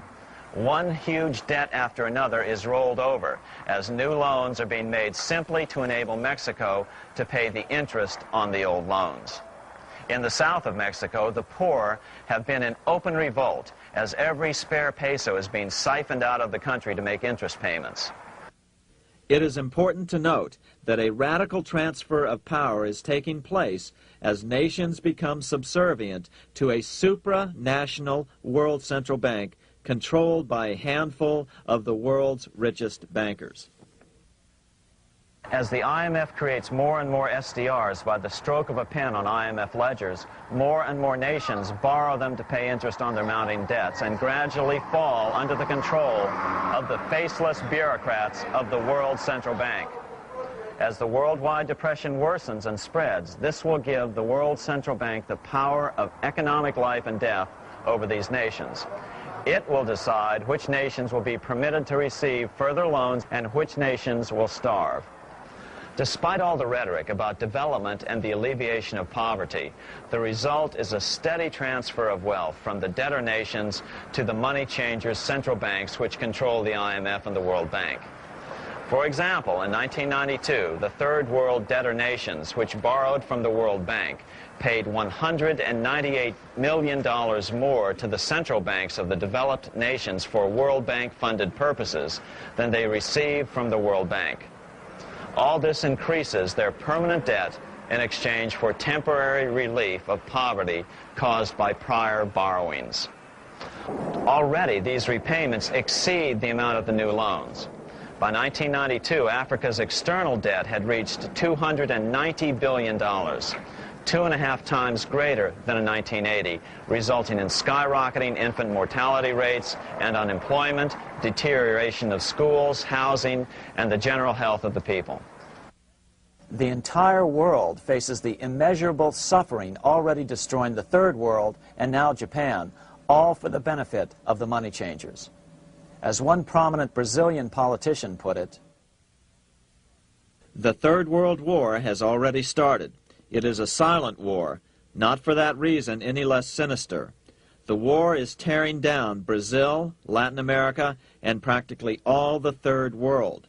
Instead of soldiers dying, there are children. It is a war over the Third World debt, one which has as its main weapon interest, a weapon more deadly than the atom bomb, more shattering than a laser beam."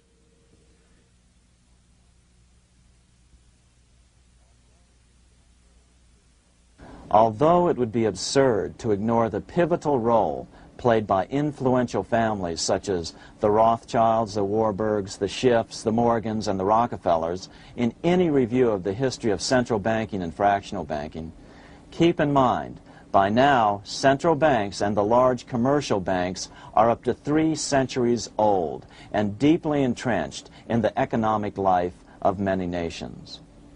These banks are no longer dependent on clever individuals such as a Nathan Rothschild. Years ago, the question of ownership was important, but no longer.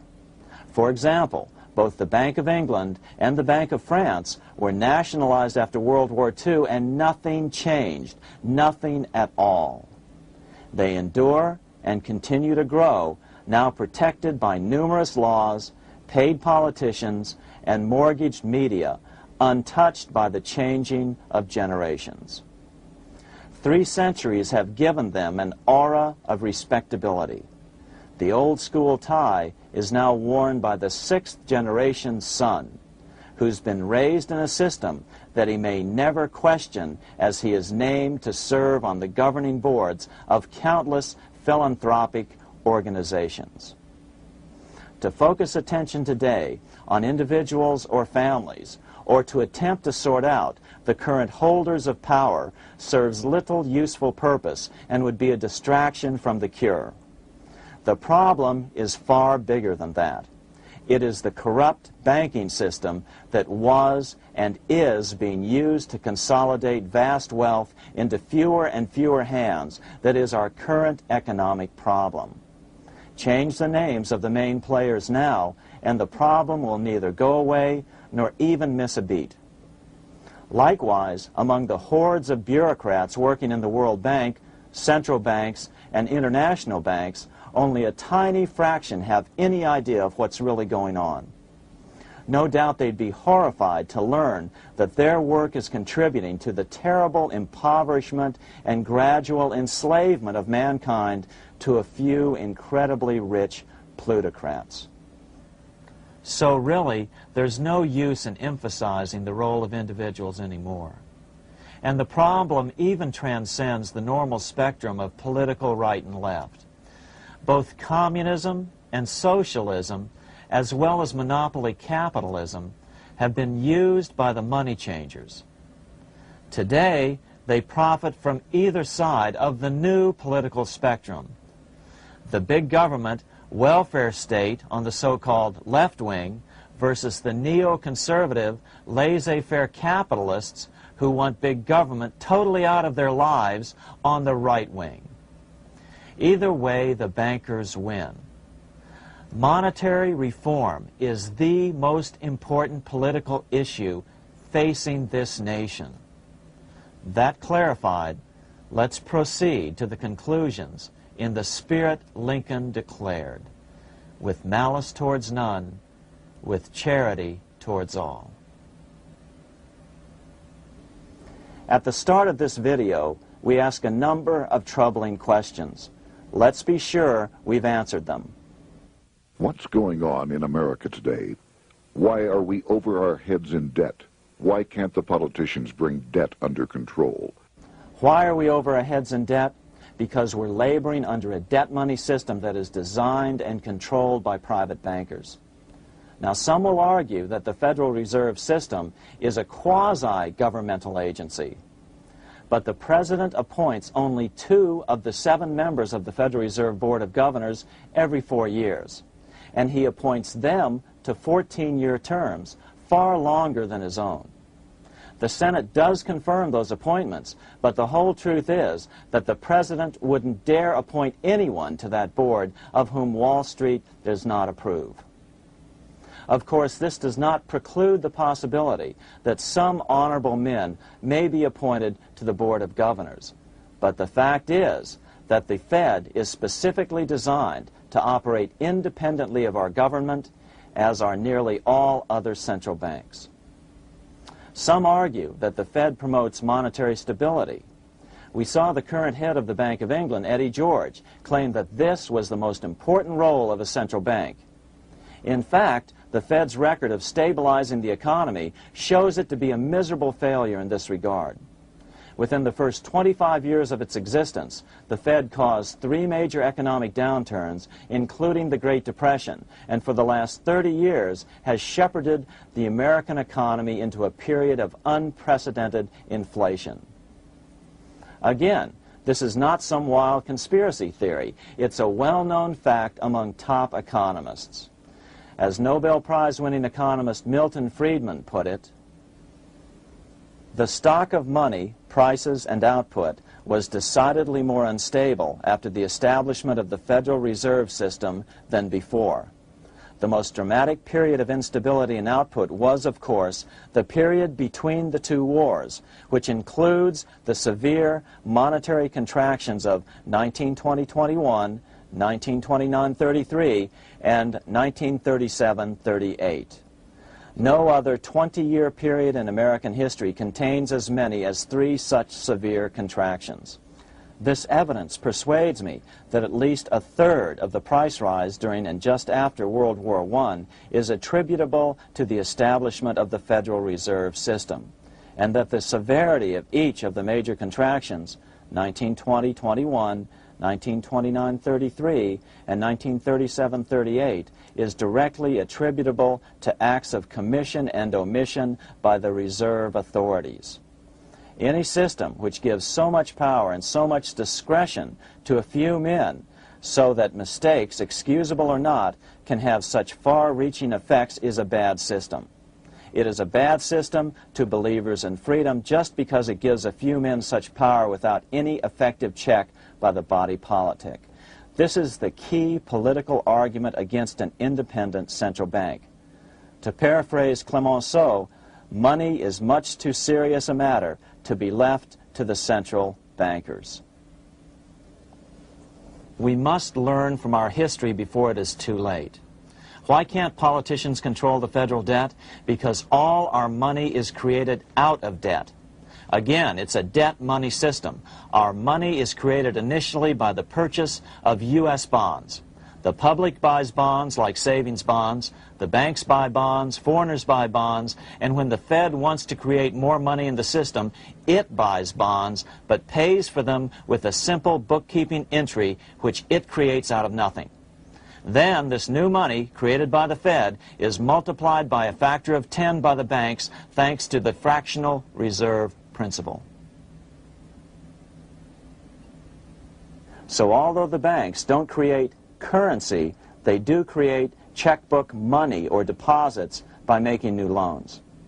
They even invest some of this created money. In fact, over $1 trillion of this privately created money has been used to purchase U.S. bonds on the open market, which provides the banks with roughly $50 billion in interest, risk-free, each year, less the interest they pay to some depositors. In this way, through fractional reserve lending, banks create over 90% of the money and therefore cause over 90% of our inflation. What can we do about all this? Fortunately, there's a way to fix the problem fairly easily, speedily, and without any serious financial problems. We can get our country totally out of debt in 1 to 2 years by simply paying off these U.S. bonds with debt-free U.S. notes, just like Lincoln issued.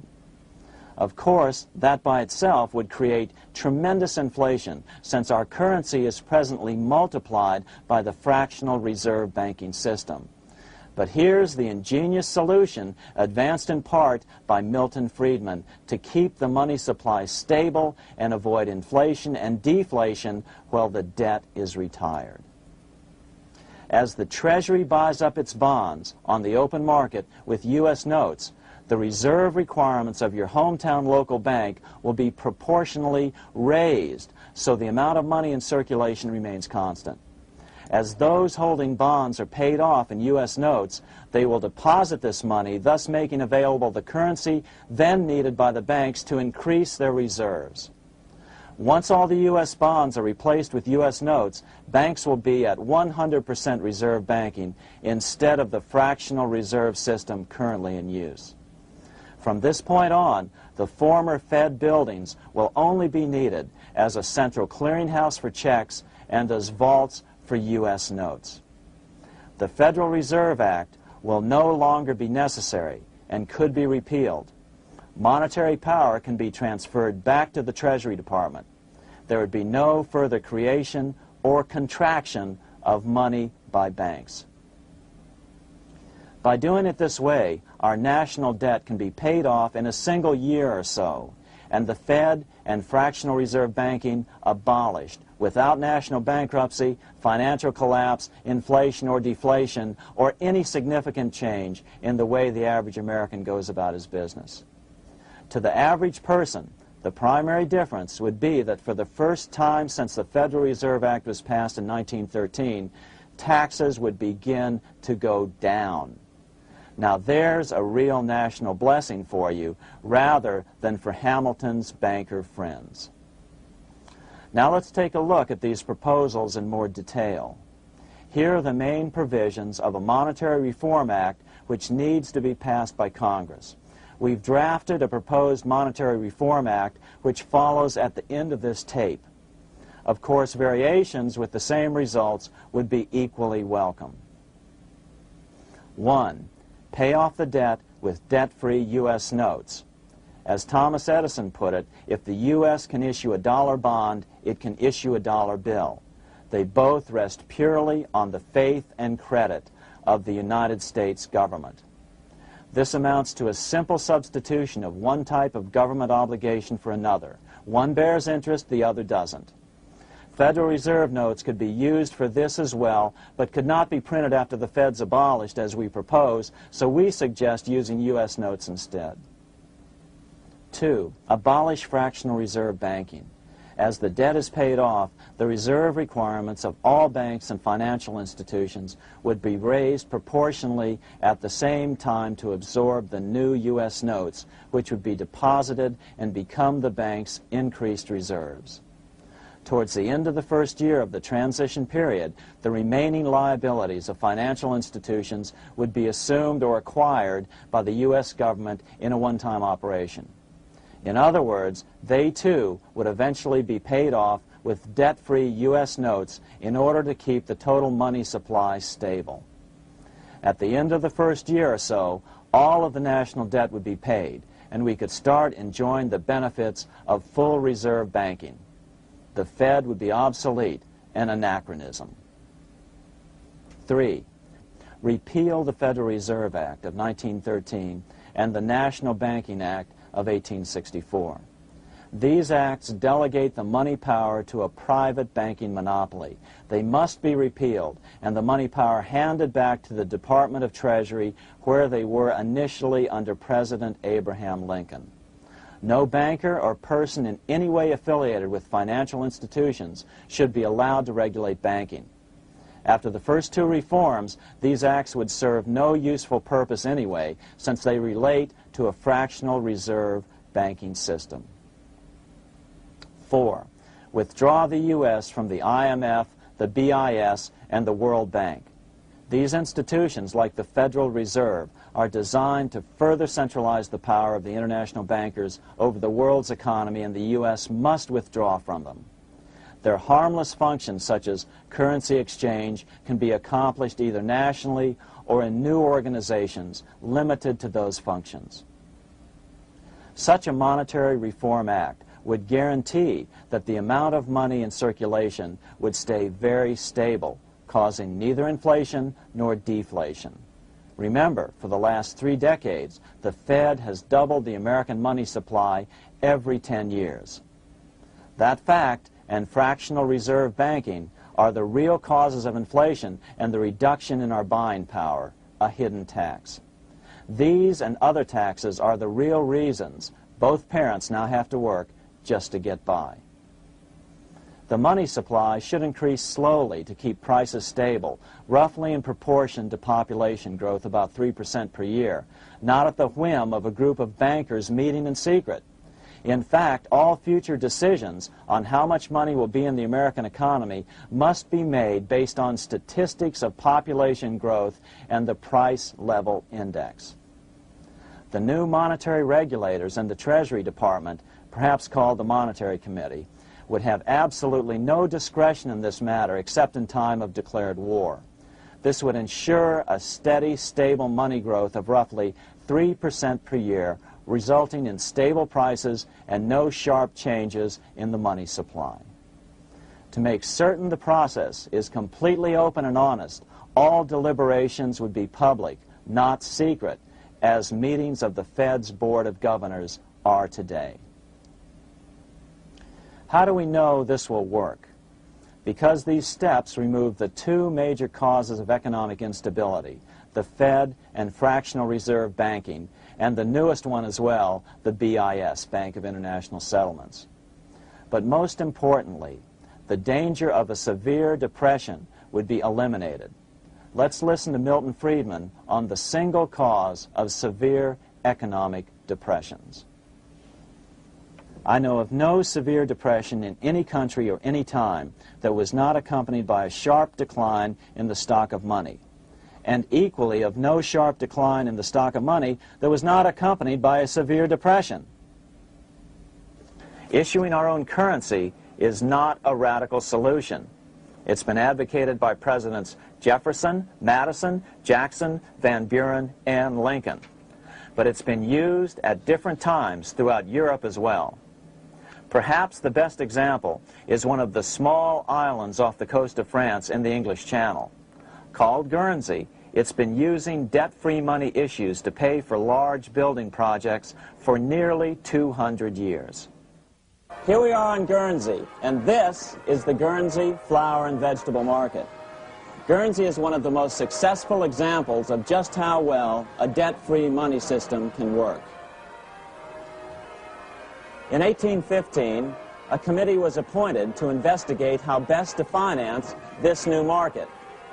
The impoverished island could not afford more new taxes, so the state's fathers decided to try a revolutionary idea: issue their own paper money. They were just colorful paper notes, backed by nothing, but the people of this tiny island agreed to accept them and trade with them. To be sure they circulated widely, they were declared to be good for the payment of taxes. Of course, this idea was nothing new. It was exactly what America had done before the American Revolution, and there are many other examples throughout the world. But it was new to Guernsey, and it worked miracles. This market is still in use, and remember, it was built for no debt to the people of this island state. But what if we follow Guernsey's example? How would the bankers react to these reforms? Certainly the international bankers' cartel will oppose reforms that do away with their control of the world's economies as they have in the past. But it is equally certain that Congress has the constitutional authority and responsibility to authorize the issuance of debt-free money, U.S. notes, and to reform the very banking laws it ill-advisedly enacted. Undoubtedly, the bankers will claim that issuing debt-free money will cause severe inflation or make other dire predictions. But remember, it is fractional reserve banking which is the real cause of over 90% of all inflation, not whether debt-free U.S. notes are used to pay for government deficits. In the current system, any spending excesses on the part of Congress are turned into more debt bonds, and the 10% purchased by the Fed are then multiplied many times over by the bankers, causing over 90% of all inflation. Our fractional reserve and debt-based banking system is the problem. We must ignore its inevitable resistance to reform and remain firm until the cure is complete. As the director of the Bank of England in the 1920s, Sir Josiah Stamp put it, referring to this modern fractional reserve banking system, banking is conceived in iniquity and born in sin. Bankers own the earth. Take it away from them, but leave them the power to create money and control credit, and with the flick of a pen, they will create enough money to buy it back again. Take this great power away from the bankers, and all great fortunes like mine will disappear, and they ought to disappear, for this would be a better and happier world to live in. But if you want to continue the slaves of bankers and pay the cost of your own slavery, let them continue to create money and to control credit. Americans are slowly figuring this out. Today, over 3,200 cities and counties have endorsed the proposal of a non-profit organization called Sovereignty. The Sovereignty movement calls for Congress to authorize the Secretary of the Treasury to issue $90 billion per year of U.S. notes, not Federal Reserve notes nor debt-based bonds, to loan money interest-free to cities, counties, and school districts for needed capital improvements. Remarkably, and to their praise, the Community Bankers Association of Illinois, representing 515 member banks, has endorsed this sovereignty proposal, a good step in the right direction. As Milton Friedman has repeatedly pointed out, no severe depression can occur without a severe contraction of money. In our system, only the Fed, the Bank of International Settlements, with U.S. bankers' cooperation, or a combination of the largest Wall Street banks could cause a depression. In other words, our economy is so huge and resilient, a depression just can't happen by accident. Unless we reform our banking system, they will always have that power. They can pull the plug on our economy anytime they choose. The only solution is to abolish the Fed and the fractional reserve banking system and withdraw from the BIS. Only that will break the power of the international bankers over our economy. And keep in mind, a stock market crash itself cannot cause a severe depression. Only the severe contraction of our money supply can cause a severe depression. The stock market crash of 1929 only wiped out market speculators, mostly the small to medium ones, resulting in $3 billion in wealth changing hands. But it served as a smokescreen for a 33% contraction in credit by the Fed over the next 4 years, which resulted in over $40 billion in wealth from the American middle class being transferred to the big banks. Then, despite impotent howls of protest from a divided Congress, the independent Fed kept the money supply contracted for a full decade. Only World War II ended the terrible suffering the Fed inflicted on the American people. In a depression, the remaining wealth of the debt-burdened American middle class will be wiped out by unemployment, declining wages, and the resulting foreclosures. If we start to act to reform our monetary system, the money changers may do what they did in 1929 and then the 1930s, crash the stock market and use that as a smokescreen while contracting the money supply. But if we're determined to fight to regain control over our money, we can come out of it fairly quickly, perhaps in only a very few months, as U.S. notes begin to circulate and replace the money withdrawn by the bankers. The longer we wait, the greater the danger we'll permanently lose control of our nation. But some still wonder why the international bankers would want to cause a depression. Wouldn't that be killing the goose that is currently laying all those golden interest eggs? Remember what Larry Bates said at the first of this videotape. You see, in periods of economic upheaval, in economic crisis, wealth is not destroyed. It is merely transferred.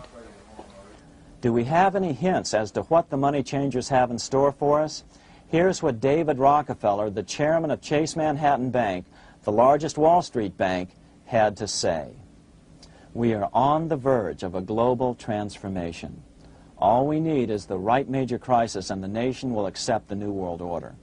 So, crisis is needed to fulfill their plans quickly. The only question is when the crisis will occur. Fortunately, we probably have a little time. It's unlikely that this crisis will occur before the 1996 elections, but after that, the danger begins rising. But whether or not they decide to cause a crash or a depression through relentless increases in taxes and the loss of hundreds of thousands of jobs being sent overseas thanks to trade agreements such as GATT and NAFTA, the American middle class is an endangered species. Cheaper labor, including slave labor in Red China, which Harry Wu has heroically documented, is being used to compete with American labor. In other words, money is being consolidated in fewer and fewer hands as never before in the history of this nation or the world. Without reform, the American middle class will soon be extinct, leaving only the very rich few and the very many poor, as has already occurred in most of the world. We've been warned of all this by congressmen, presidents, industrialists, and economists down through the years. Religious leaders, too, have seen the danger. About 1898, during the time of William Jennings Bryan, Pope Leo XIII put it this way. On the one side, there is the party which holds the power because it holds the wealth, which has in its grasp all labor and all trade, which manipulates for its own benefit and its own purposes all the sources of supply, and which is powerfully represented in the councils of state itself. On the other side, there is the needy and powerless multitude, sore and suffering. Rapacious usury, which, although more than once condemned by the Church, is nevertheless under a different form, but with the same guilt, still practiced by avaricious and grasping men, so that a small number of very rich men have been able to lay upon the masses of the poor a yoke little better than slavery itself. More recently, during America's Great Depression, Pope Pius XI spoke of the same problem. In our days, not alone is wealth accumulated, but immense power and despotic economic domination is concentrated in the hands of a few. This power becomes particularly irresistible when exercised by those who, because they hold and control money, are able also to govern credit and determine its allotment. For this reason, supplying, so to speak, the lifeblood to the entire economic body and grasping, as it were, in their hands the very soul of the economy, so that no one dare breathe against their will. Educate your friends. Our country needs a solid group who really understand how our money is manipulated and what the solutions really are. Because if a depression comes, there will be those who call themselves conservatives who will come forward advancing solutions framed by the international bankers. Beware of calls to return to a gold standard. Why? Simple, because never before has so much gold been so concentrated outside of American hands. And never before has so much gold been in the hands of international governmental bodies such as the World Bank and International Monetary Fund. A gold-backed currency usually brings despair to a nation, and to return to it would certainly be a false solution in our case. Remember, we had a gold-backed currency in 1929 and during the first 4 years of the Great Depression. Likewise, beware of any plans advanced for a regional or world currency. This is the international bankers' Trojan horse.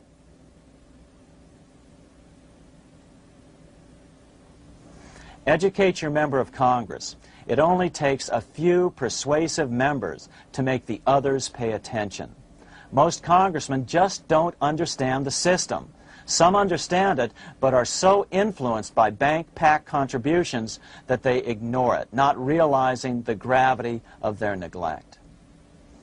We hope we've made a valuable contribution to the national debate on monetary reform. It remains for each man to do his duty, consistent with his state in life.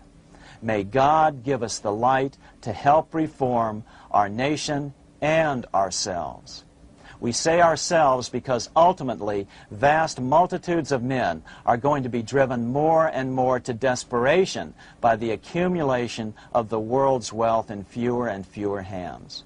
Men will tend to become like their oppressors, selfish and greedy. Rather, let's keep in mind during this period of reform a warning not to lose sight of greater things, as Pope Pius XI put it. For what will it profit men that a more prudent distribution and use of riches make it possible for them to gain even the whole world, if thereby they suffer the loss of their own souls? What will it profit to teach them sound principles in economics, if they permit themselves to be so swept away by selfishness, by unbridled and sordid greed, that hearing the commandments of the Lord, they do all things contrary?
and collect interest on it.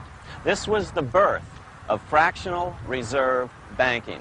That is, loaning out many times more money than you have assets on deposit. So, if $1,000 in gold were deposited with them, they could loan out about $10,000 in paper money and draw interest payments on it, and no one would ever discover the deception. By this means, goldsmiths gradually accumulated more and more wealth and used this wealth to accumulate more and more gold. Today, this practice of loaning out more money than there are reserves is known as fractional reserve banking. Every bank in the United States is allowed to loan out at least 10 times more money than they actually have. That's why they get rich on charging, let's say, 8% interest. It's not really 8% per year, which is their income. It's 80%. That's why bank buildings are always the largest in town. But does that mean that all interest or all banking should be illegal? Hardly. In the Middle Ages, canon law, the law of the Catholic Church, forbade charging interest on loans. This concept followed the teachings of Aristotle and St. Thomas Aquinas. They taught that the purpose of money was to serve the members of society, to facilitate the exchange of goods needed to lead a virtuous life. Interest, in their belief, hindered this purpose by putting an unnecessary burden on the use of money. In other words, interest was contrary to reason and justice. Reflecting church law in the Middle Ages, Europe forbade charging interest on loans and made it a crime called usury. As commerce grew, and therefore opportunities for investment arose in the late Middle Ages, it came to be recognized that to loan money had a cost for the lender, both in risk and in lost opportunity. So some charges were allowed, but not interest per se. But all moralists, no matter what religion, condemn fraud, oppression of the poor, and injustice as clearly immoral. As we will see, fractional reserve lending is rooted in a fraud, results in widespread poverty, and reduces the value of everyone else's money. The ancient goldsmiths discovered that extra profits could be made by rowing the economy between easy money and tight money. When they made money easier to borrow, then the amount of money in circulation expanded. Money was plentiful. People took out more loans to expand their businesses. But then the money changers would tighten the money supply. They would make loans more difficult to get. What would happen? Just what happens today. A certain percentage of people could not repay their previous loans and could not take out new loans to repay the old ones. Therefore, they went bankrupt and had to sell their assets to the goldsmiths for pennies on the dollar.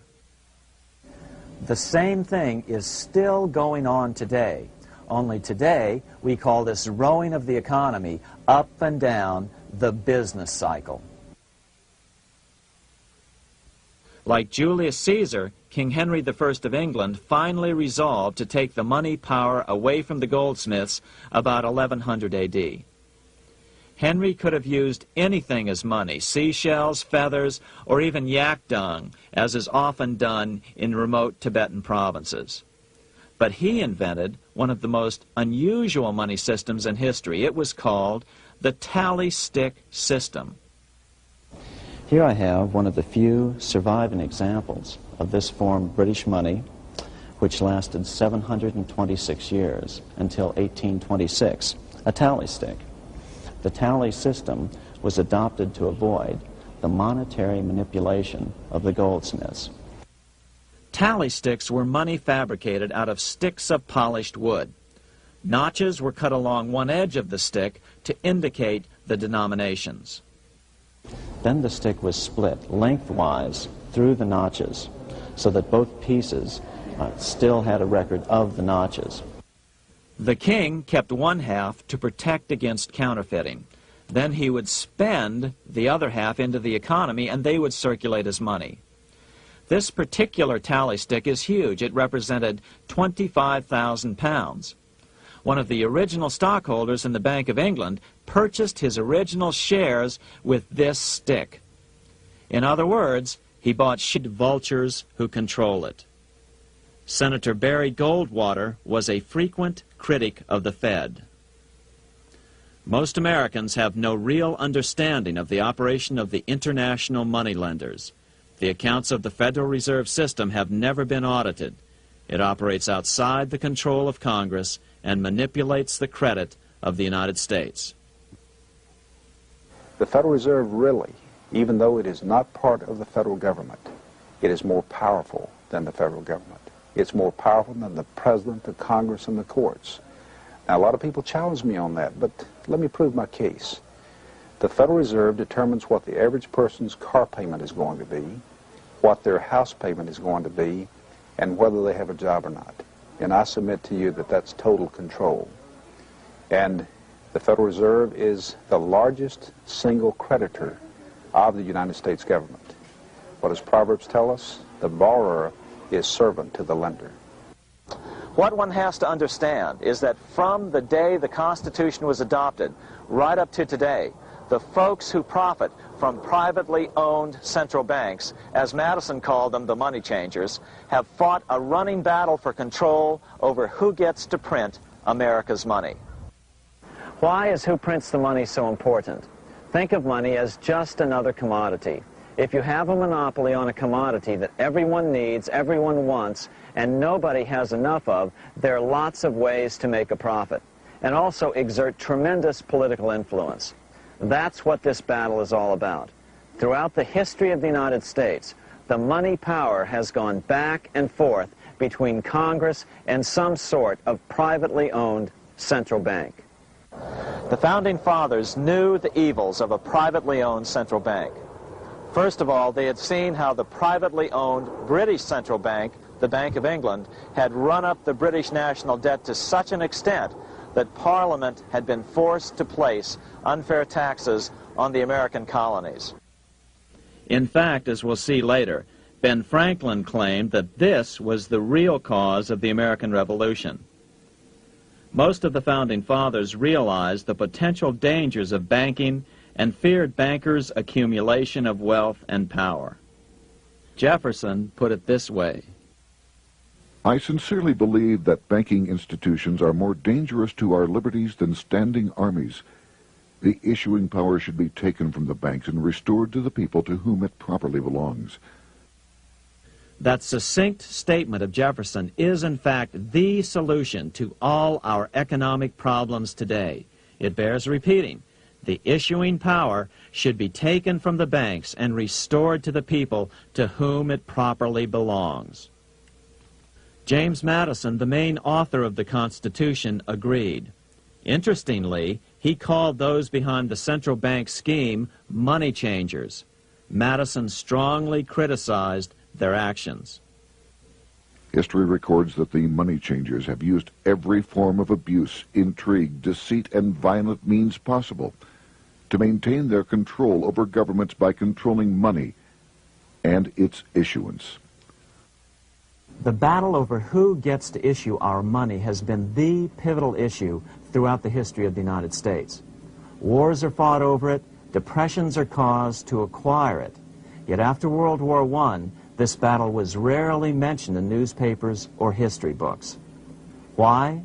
By World War I, the money changers, with their dominant wealth, had seized control of most of the nation's press. Throughout U.S. history, this battle over who gets the power to issue our money has raged. In fact, it's changed hands back and forth 8 times since 1764, yet this fact has virtually vanished from public view for over 3 generations behind a smokescreen emitted by Fed cheerleaders in the media. Until we stop talking about deficits and government spending and start talking about who controls how much money we have, it's all just a big shell game, a complete and utter deception. It won't matter if you pass an ironclad amendment to the Constitution mandating a balanced budget. Our situation is only going to get worse until we root out the cause at its source. What's the solution for our national problem? First of all, education. That's what this video presentation is all about. But secondly, we must act.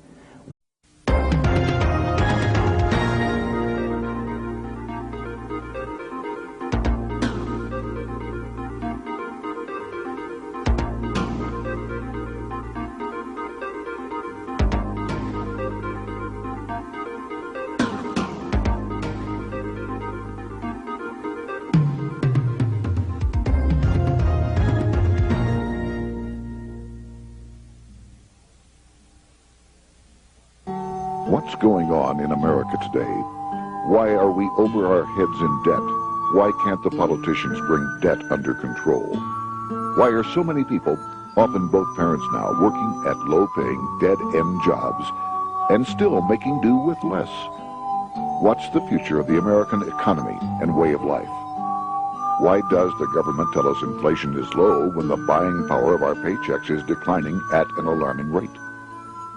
Only a generation ago, bread was a quarter, and you could get a new car for $19.95. The problem is that since 1864, we've had a debt-based banking system. All our money is based on government debt. We cannot extinguish government debt without extinguishing our money supply. That's why talk of paying off the national debt without reforming our banking system is an impossibility. That's why the solution does not lie in discussing the size of the national debt, rather it lies in reforming our banking system. This is the Federal Reserve headquarters in Washington. It sits on this very impressive address, right on Constitution Avenue, right across from the Lincoln Memorial. But is it federal? Is it really part of the United States government? Well, what we're about to show you is that there's nothing federal about the Federal Reserve, and there are no reserves. The name is a deception created back before the Federal Reserve Act was passed in 1913 to make Americans think that America's central bank operates in the public interest. The truth is that the Federal Reserve is a private bank owned by private stockholders and run purely for their private profit. That's exactly correct. The Fed is a privately owned for-profit corporation which, again, has no reserves, at least no reserves available to back up the Federal Reserve notes, which is our common currency. Oh, absolutely. The Federal Reserve is neither federal and has doubtful reserves. It's a private bank that is owned by member banks. And it was chartered under the guise of deceit by an act of Congress in 1913. If there's still any doubt whether the Federal Reserve is a part of the U.S. government, check your local telephone book. In most cities, it is not listed in the blue government pages. It is listed in the business white pages right next to Federal Express, another private company. But more directly, U.S. courts have ruled time and time again that the Fed is a private corporation. Why can't Congress do something about the Fed? Most members of Congress just don't understand the system, and the few who do are afraid to speak up. For example, initially a veteran congressman from Chicago asked us if he could be interviewed for this video. However, both times our camera crew arrived at his office to do the interview, this was all we were able to film. The congressman never appeared, and eventually decided he no longer wanted to participate. But a few others in Congress have been bolder over the years. Here are 3 quick examples. In 1923, Representative Charles A. Lindbergh, a Republican from Minnesota, and father of the famed aviator Lucky Lindy, put it this way: the financial system has been turned over to the Federal Reserve Board. That board administers the finance system by authority of a purely profiteering group. The system is private, conducted for the sole purpose of obtaining the greatest possible profits from the use of other people's money. One of the most outspoken critics in Congress of the Fed was the former chairman of the House Banking and Currency Committee during the Great Depression years.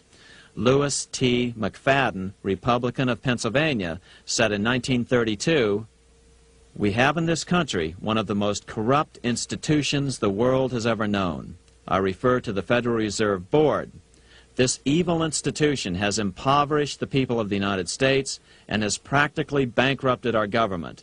It has done this through the corrupt practices of the money shares in the world's richest and most powerful corporation with a stick of wood.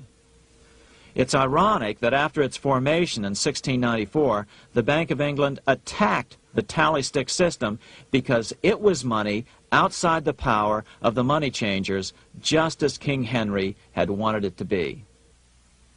Why do people accept sticks of wood for money? That's a great question.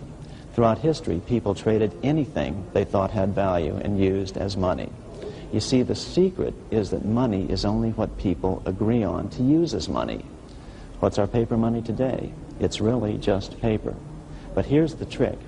King Henry ordered that tally sticks had to be used to pay the king's taxes. This built-in demand for tally sticks immediately made them circulate and be accepted as money. And they worked well.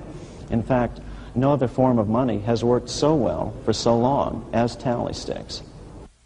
Keep in mind, the British Empire was built under the tally stick system. The tally stick system succeeded despite the fact that the money changers constantly attacked it by offering the metal coin system as competition. In other words, metal coins never went completely out of circulation, but tally sticks hung on because they were good for the payment of taxes. Finally, in the 1500s, King Henry VIII relaxed the laws concerning usury, and the money changers wasted no time reasserting themselves. They quickly made their gold and silver money plentiful for a few decades. But when Queen Mary took the throne and tightened the usury laws again, the money changers renewed the hoarding of gold and silver coins, forcing the economy to plummet. When Queen Mary's sister, Queen Elizabeth I, took the throne, she was determined to regain control over English money. Her solution was to issue gold and silver coins from the public treasury and take the control over the money supply away from the money changers. Although control over money was not the only cause of the English Revolution in 1642, religious differences fueled the conflict. Monetary policy played a major role. Financed by the money changers, Oliver Cromwell finally overthrew King Charles, purged the Parliament, and put the king to death. The money changers were immediately allowed to consolidate their financial power. The result was that for the next 50 years, the money changers plunged Great Britain into a series of costly wars. They took over a square mile of property in the center of London, known as the City of London. This area today is still known as one of the 3 predominant financial centers of the world. Conflicts with the Stuart kings led the money changers in England to combine with those in the Netherlands to finance the invasion of William of Orange, who overthrew the Stuarts in 1688 and took the English throne.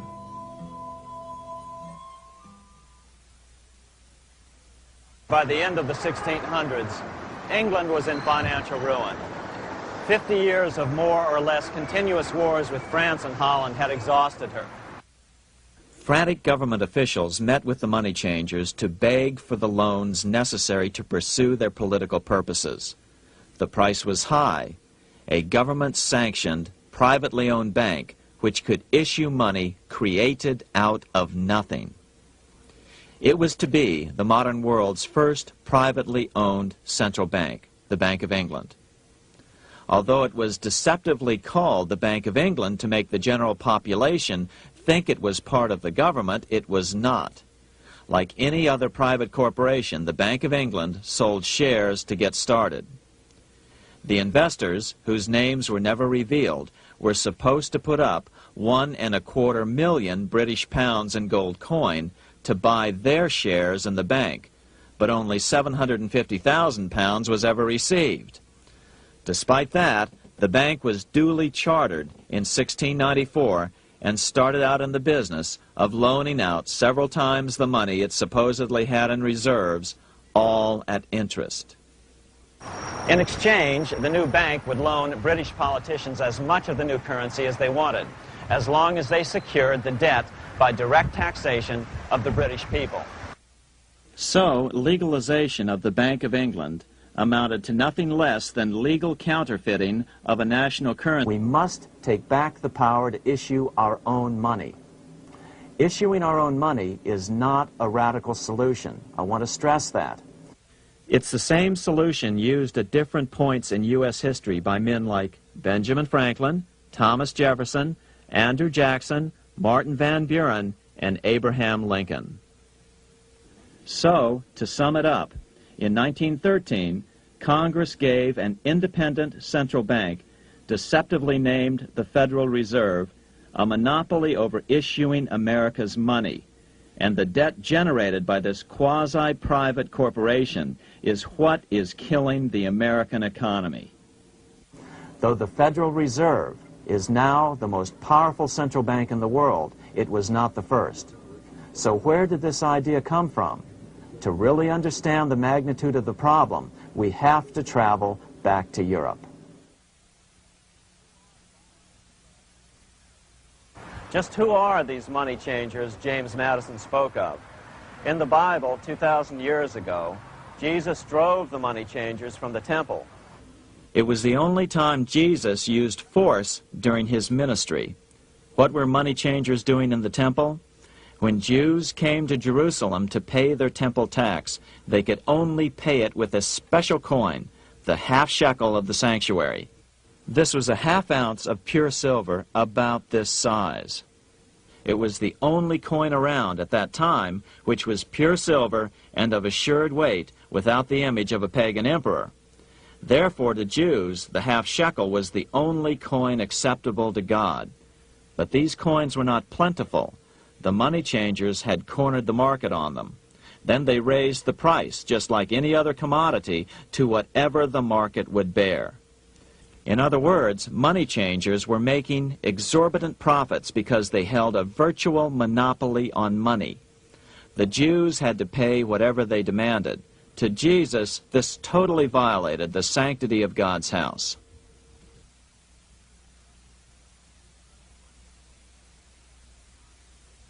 But the money-changing scam did not originate in Jesus' day. 200 years before Christ, Rome was having trouble with money changers. 2 early Roman emperors had tried to diminish the power of the money changers by reforming usury laws and limiting land ownership to 500 acres. They were both assassinated. In 48 BC, Julius Caesar took back the power to coin money from the money changers and minted coins for the benefit of all. With this new, plentiful supply of money, he built great public works projects. By making money plentiful, Caesar won the love of the common man. But the money changers hated him. Some believe this was an important factor in Caesar's assassination. One thing is for sure, with the death of Caesar came the demise of plentiful money in Rome. Taxes increased, as did corruption. Just as in the case of America today, usury and debased coin became the rule. Eventually, the Roman money supply was reduced by 90%. As a result, the common people lost their lands and their homes, just as is about to happen soon in America. With the demise of plentiful money, the masses lost confidence in the Roman government and refused to support it. Rome plunged into the gloom of the Dark Ages.